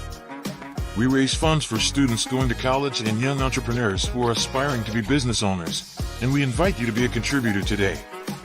Visit the website www.blackbusinessexpousa.com to connect with and learn more about how the Black Business Network and Black Business Olympics can help you not only share your amazing business story to businesses, but also serve future generations. Hello, my name is David Jones, CEO and co-founder of the Hello LLC, where we help businesses build a culture, brand an experience, and leverage technology to pivot into Web3. Join the Black Business Network streaming live into Roku, Metaverse, STEM City, Black Multiverse Enterprises, Hulu, YouTube, iHeartRadio, Apple, Facebook, LinkedIn, Spotify, Twitch, and Google Podcasts. Tune in, turn on, and let's thrive.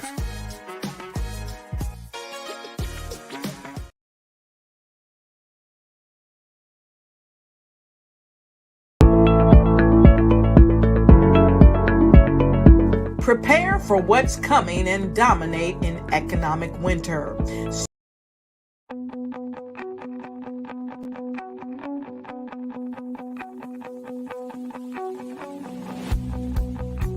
I am Black Business. From the moment I wake until the time I sleep. Yes, I am Black Business. I am Black Business. Tell me, are you Black Business? I am Black Business. Do you support Black businesses? Listen, I support Black business because I am Black Business. Black Business Expo, one of the largest business showcases in the history of Black business in the world. The world! Sign up today at www.blackbusinessexpousa.com or call 919-308-9090. I am Black Business.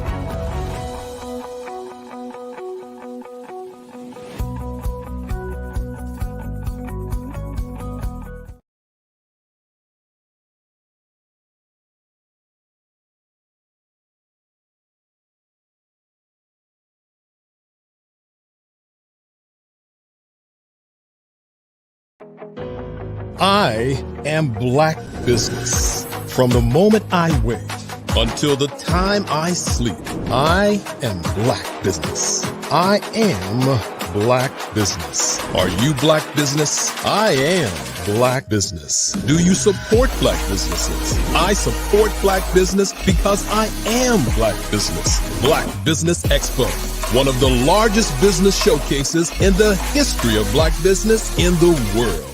Sign up today at www.blackbusinessexpousa.com or call 919-308-9090. I am Black Business.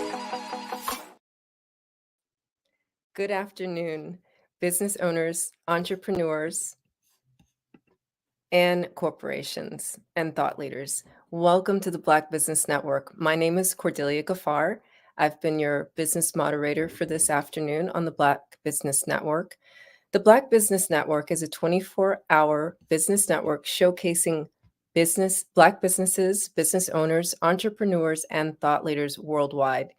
We have speakers from North Carolina, London, Singapore, Africa, Japan, and cities all over the United States. The Black Business Network is a global community sharing its business knowledge to empower, inspire, and educate businesses about business. And guess what? I'm your next speaker. So, for example, I am the CEO of Cordelia Gaffar Enterprises, and I work with women of faith who have demanding careers, and they may feel lonely and awkward inside, even if they're married, to normalize encouraging emotional wellness while excavating the deeper layers that surface as emotional and mental unwellness. And so I've written a multitude of books, 8 books, and I have hosted a podcast called The Free to Be Show for over the past 9 years. And today I am going to share with you on the topic of bridging the digital divide. So different from our last speaker who talked about an AI tool that he created, many of us are more familiar with other AI tools like ChatGPT, right? And, almost any application we're using these days, right? It's like, and you can just click here for, to have AI enhancement and this for AI, and on some level, we may feel like it's, all of AI is created to replace human contact and interaction. And just, to build on what Billy Duke shared, or is it, right? He's created a whole AI tool for the purpose of more human interaction, for more human understanding. And so even if you don't have the privilege of using the TWS software that he's created. Here's today I'm going to share with you 6 ways that you can use AI tools to bridge that digital divide and have more human contact and interaction with each other. So this will be really exciting, and I really want you to take this on board. So, take some notes and think also as I'm speaking, like, are these things that you could benefit from and try for yourself? The most basic way that we are communicating every day, almost every minute these days, is texting, right? So texting is good, right? Because it's like an abbreviated form of communicating. But sometimes we abbreviate way too much, and that causes misunderstandings. So this is where you can use AI tools, right? If you're someone who's choppy and communicating in the first place, you can just plop that in and find concise ways that show more of your personality, more compassion, more empathy, as opposed to just plopping in a text, so bad, I'm so sorry that happened, right? It can come back with something very short, maybe 7 words saying, I understand the impact that must have had on your day, and, let's connect later, right? And this is something that we may not think of immediately, right? Who thinks about that, or who even thinks in that way? But you can use AI to still abbreviate your conversation and show compassion and show connection and open doors to making more impactful relationships in your life.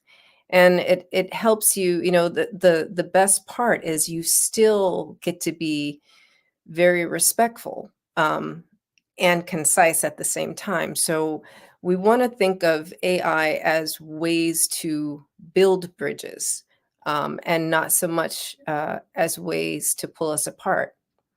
Now, another way you can use it is to create things that you want to see, right? So people are creating vision boards, and sometimes it may not be easy to find the images that you are seeking. However, there are AI tools where you can just simply, we have talk to text, but we have talk to visuals as well.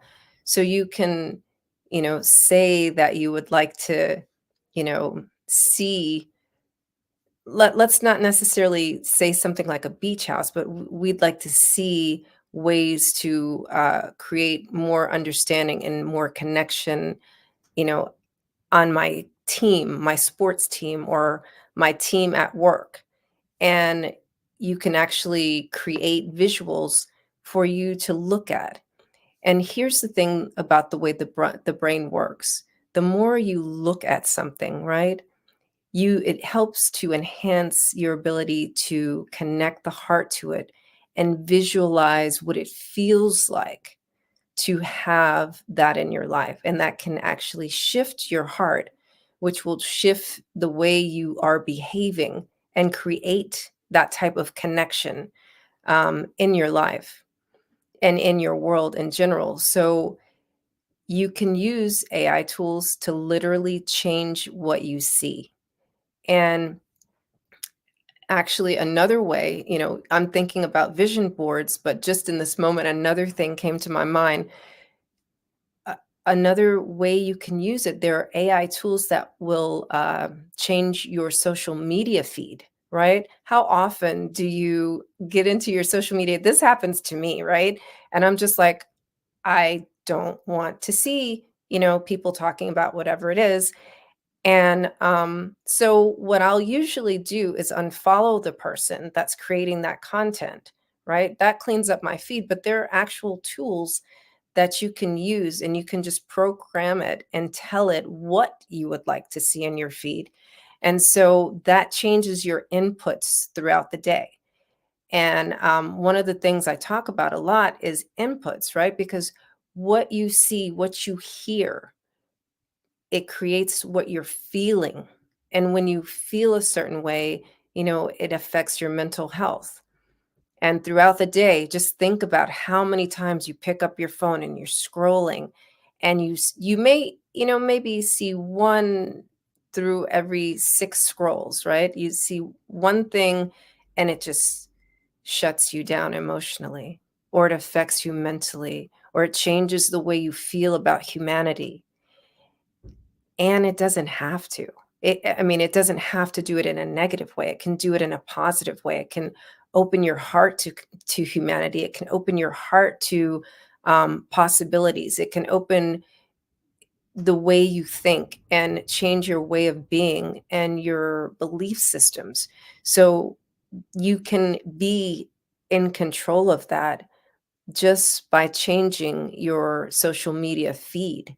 You don't have to be a victim to what the algorithm wants you to see. You can be proactive and control what the algorithm shows you. So, for example, in my feed is super duper clean. I have so many uplifting things no matter what social media I'm on. Of course, I don't use that much. I just use Facebook, Instagram, and LinkedIn. But, still, those are my inputs throughout the day. But the times that I do pick it up, I see very profound content, from either spiritual influencers or thought leaders who are really um, striving to connect hearts and bring people closer. And so these are ways that you can bridge the digital divide, right? If you are from, I don't even know like how to call the different generations. There's like Generation Z, X, or whatever. But if you're like above 50, right? And you may feel like social media is the internet is the enemy and you just want to stay away from it. Look for these AI tools. It does not have to be the enemy. It could be the one thing that elevates your mental stability. It could be, if you choose to change what you see and the inputs using AI tools that are readily available. And so, I started out this list and I have 6 things that I've come up with by talking about texting, right? This is a situation where you want to say something profound and connecting in a very concise way. And then I was just talking about changing the things you see, 2 ways, either creating a vision board with images or changing your social media feed. Now, my third point is again going back to written communication. So now what if you're someone who is concise, right? Like you're like a 5 to 7 word person and you would like to be a little bit more, verbose. And so in this case, you can also use the AI tools for that, right? So you can use this to create long form text where you come across more engaging, and you really, you can feed it information like show your condolences, right, for the situation that happened in Baltimore the other way, for people whose families may have been affected by that collapse of the bridge, right? And you just didn't have the words beyond I give my condolences, right? You can put in there, I want to give my condolences, showing deep compassion and understanding for the grief that some families or people may be experiencing, right? And then, in a letter format or in an email format or in a newsletter format or in a, um, and when you give it, the more information you give it about what you want it to create for you, including the fact that you want to enhance the human connection here, right? Or maybe you're asking for donations to support the individuals who are, who have health issues as a result of some tragedy. this is another way where you can be proactive and use it to connect hearts, because all we have in life are our breaths and heartbeats. And as much as, we may have our differences, we are more similar than we are different. And we forget that because we almost are always in these silos with our devices.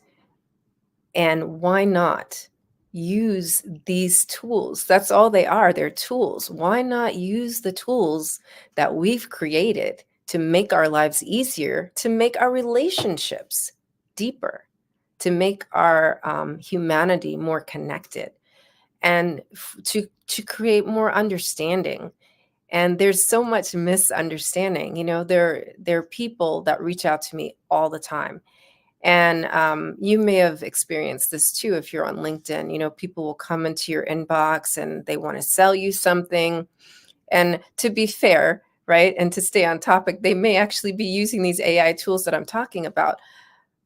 And instead of working on pitching someone, you could also use the AI tool to find out more about where your hearts connect and where your business can actually support somebody else's business, right? Because businesses are in business for the purpose of serving humanity. And we lose sight of that sometimes when we focus on making money.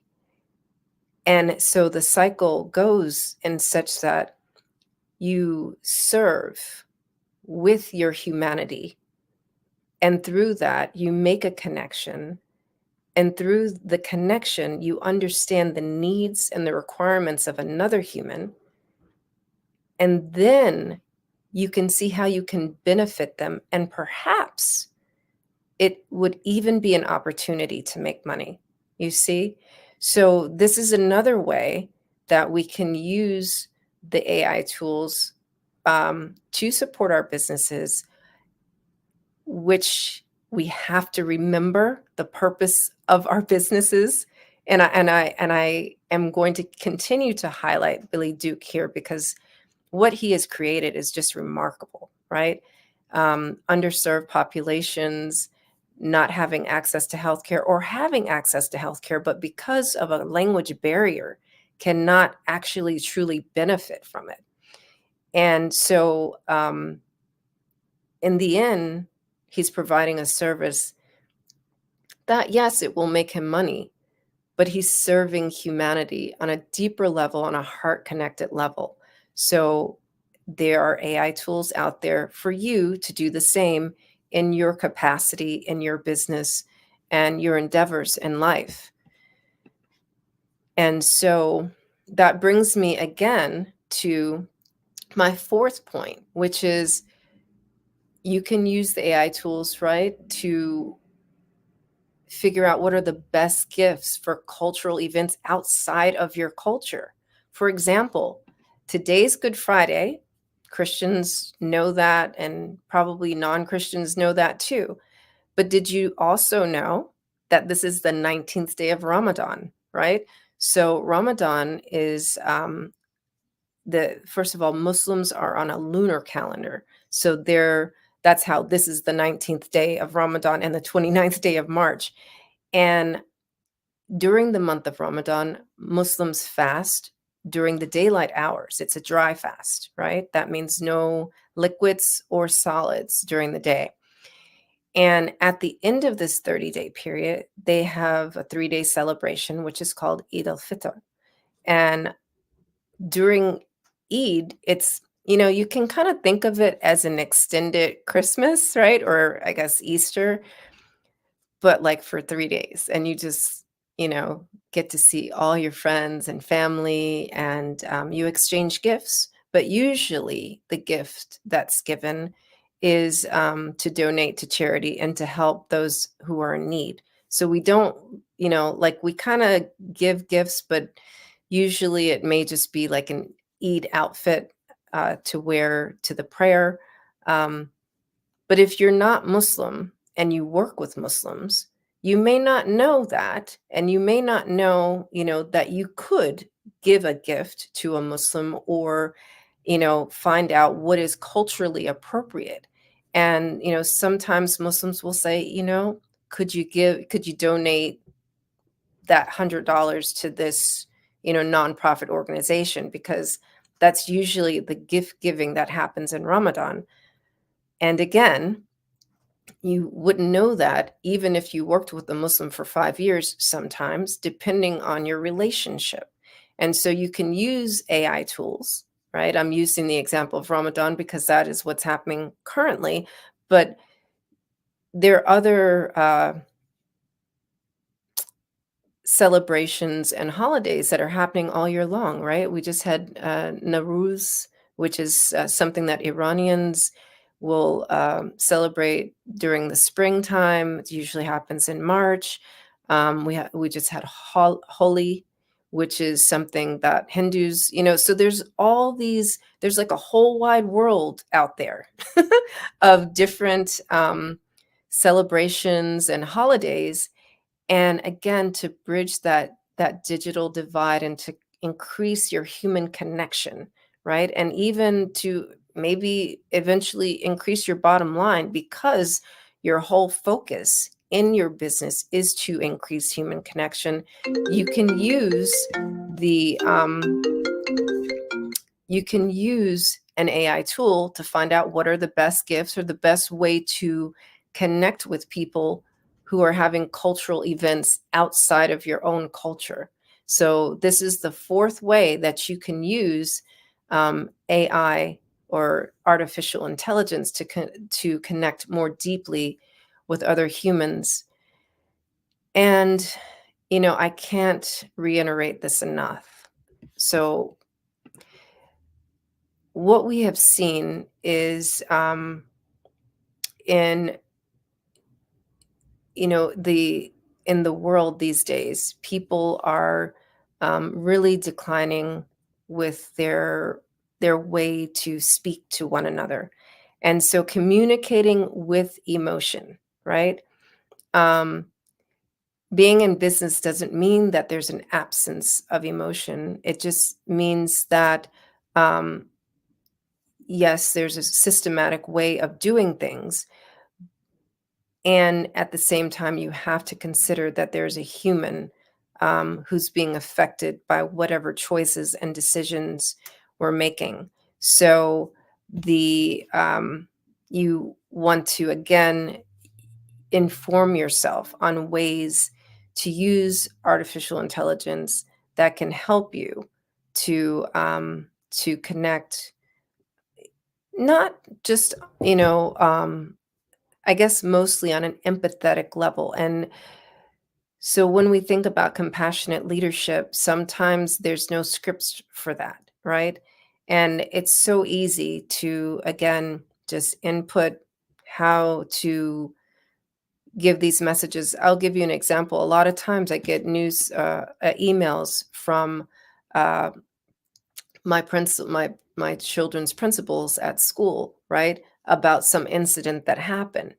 And those emails are so compassionate and empathetic. And I always read those thinking, wow, what a compassionate leader. Now, what if CEOs of companies also communicated as emotionally effective as a school principal? Wow, that would change the world of business, wouldn't it? And so this is another opportunity for you to use an AI tool for that. And finally, I'm just going to offer this. Be grateful that you have a robust tool to help you to find the joy of connecting. So as you are doing your research and as you are looking in the world beyond ChatGPT, there are so many artificial intelligence tools that you can use to enhance your business and really be proactive with ways of doing business better. Take the time, and I'm going to give you some questions to answer as you noodle over what I've been talking about today in terms of using artificial intelligence for your business, right? So ask yourself, what would draw people more to what it is that you're doing? What is it that's perhaps repelling them? Find out words to use, or the words that your potential client base use, right? So these are all different things that you can research as you are going through your marketing plan, your branding ideas. And again, that's not my background, right? My background is not marketing or branding, and I'm only here offering ideas to consider as we are conducting our business and as we are becoming thought leaders and experts in what it is that we do offer in the world. And so we've listened this afternoon. I also want you to think in terms of some of the speakers that we've had today, right? We started out with learning about commercial real estate in Uganda, and then we listened to Nathan Malinga, who was talking more about mental health issues and other ways to support different businesses in Africa, and so as you think about the world beyond, where you are, whatever city you are in, whatever state you're in, whatever country you're in, there's a whole global network out there, and there are many different cultures, many different languages, and many different ways to relate with people. There's many different ways to help people. And then, sometimes, quite frankly, there are, just countries that don't have the infrastructure, which is another thing that I believe Nathan brought up in his talk. There's just places that don't have infrastructure. If that is something that you do, think, you can use artificial intelligence to, research and see what kind of tools and opportunities you can create for another business someplace else. And by extension, you're helping yourself. You will always benefit when you're helping another business. You will always benefit when you're helping another human. You will always benefit when you are using your your expertise and the tools available to you for the elevation of business. So, just take into consideration some of the things that I've mentioned here today. So, bridging the digital divide is more than just it's more than just creating something for yourself. It's building, I would say, an intricate system of human interaction and a tapestry of cultural development, for the elevation of all of our businesses and all of our souls. So I'm just going to recap the 6 points that I mentioned here today. Number one, you can use AI tools, right, to bridge the digital divide by, being more concise. You can use it in your texting. If you want to say something very quick and to the point, but you want to show that you care, drop it into an AI tool, and boom, out comes something that's beautiful, connecting, and respectful. Number two, you can change what you see. Two things I mentioned here. Number one, you can actually literally create like a visual vision board, create art with AI. Number two, you can also use a tool to clean up your what shows up in your social media feed, right? Because what shows up in your social media feed also these are your inputs. throughout your day. This affects your mental health throughout your day. As an entrepreneur, you really want to have the best inputs possible. You want to have things that will keep you positive, that will keep you in alignment with your vision and your mission. And you can be in control of what your feed looks like. So again, you can use AI tools to change what you see. Number 3, if you're someone who is very choppy when you communicate and you need more words to connect, then you can use it for the opposite of the first point, right? To make it longer, and so people can see that you care, you want to connect. And number 4, you can use it if you want to know what are the best gifts for cultural events outside of your culture. There's a multitude of cultures. There's a multitude of languages out there, right? The TWS translates into 500 languages, including American Sign Language, for example. So in order to connect with people, you got to be able to speak to them in their dialect and their cultural understanding. Number 5, and I keep coming back to this, right? Communicate with emotion, communicate with care. And sometimes it's just not part of your personality. Let's be honest. There's some people that just, they have no emotion. And that's okay, but not for the purpose of business. For the purpose of business, you want to have some emotion and you want to be able to connect with other humans. So use it for that. And number 6, be grateful for all the tools that exist so that you can connect more deeply with other human beings, and so that you can connect with your potential clients, and you can make deeper connections with your current clients, right? So that you have more clients. And so with that, I'm going to close what I'm sharing today on bridging the digital divide.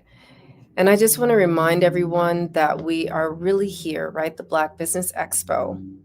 If we want to talk about the ultimate connection, we're here for the next generation.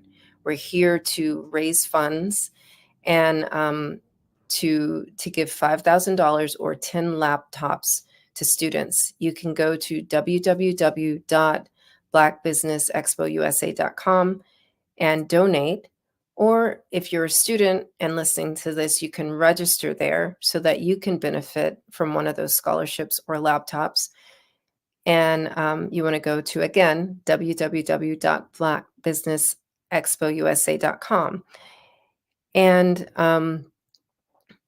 also, we want to recognize all of our sponsors for March of 2024.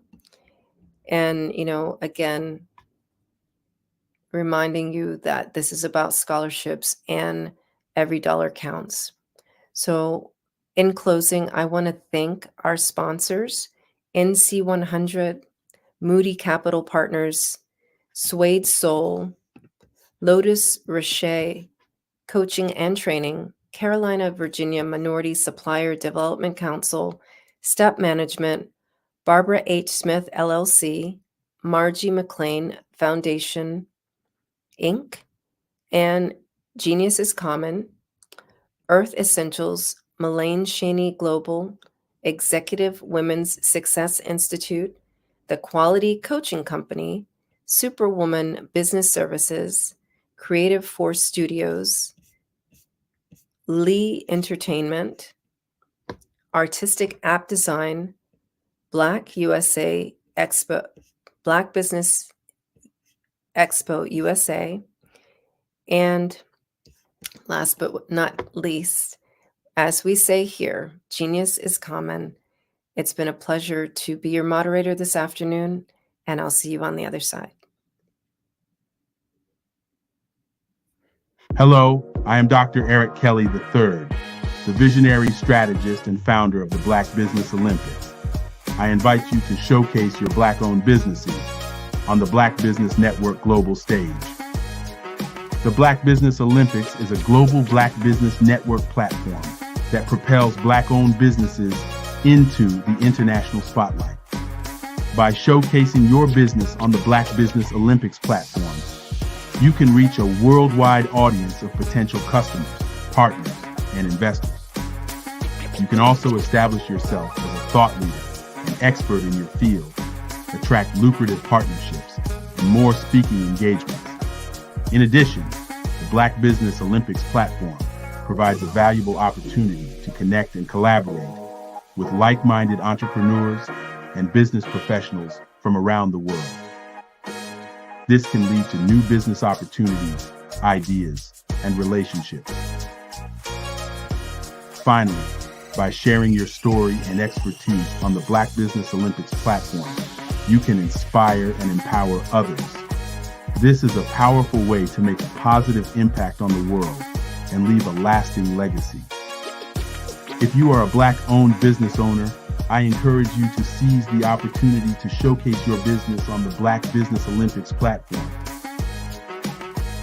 It is a once-in-a-lifetime opportunity to make an indelible mark on the world. Be one of the 1,000 visionary entrepreneurs who are changing students' lives, shaping industries, and leaving an unforgettable legacy for their families. Unleash your voice on our global stage and watch your business thrive. Black Business Olympics is one of the largest Black business showcases in the history of Black business in the world. Yes, the entire world. Just give me a call today at 919-308-9090.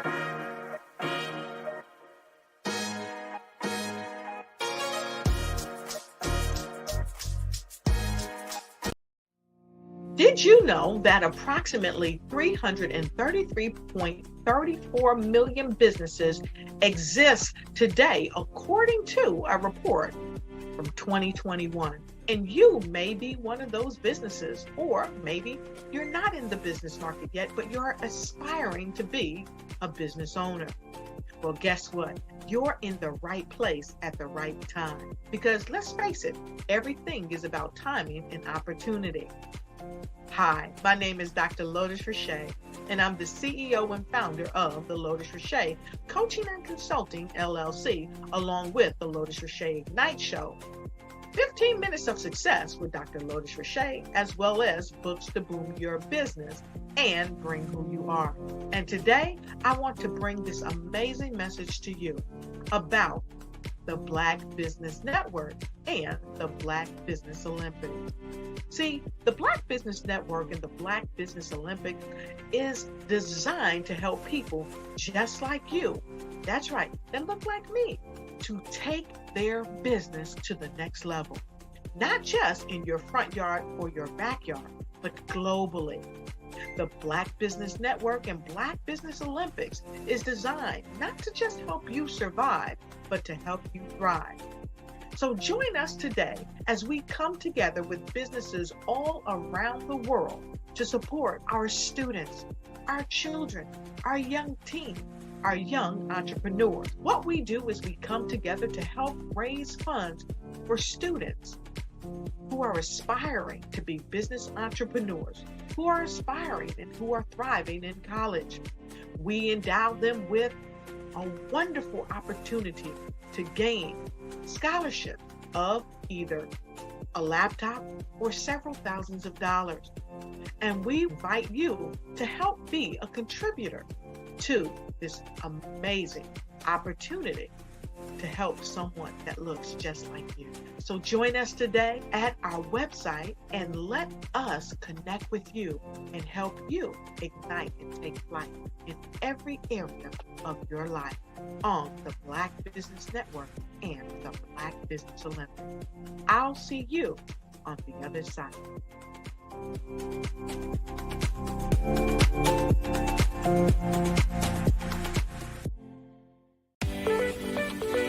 You are in the right place at the right time. The Black Business Network opens again for its Black Business Olympics, a 24/7 broadcast on business, strategies, global branding, social media marketing, finance, advertisement, and much, much more. Featuring the top, most powerful entrepreneurs and speakers and thought leaders from all around the world as they gather together for this phenomenal event. Join the Black Business Network streaming live into the metaverse, STEM City USA, Black Multiverse, Pod TV, Roku, Hulu, iHeartRadio, Apple TV, YouTube, TikTok, Instagram, Google Podcasts, Facebook, LinkedIn, IBM TV, Spotify, and Twitch. Tune in today and be a part of this amazing movement. The Black Business Olympics welcomes you.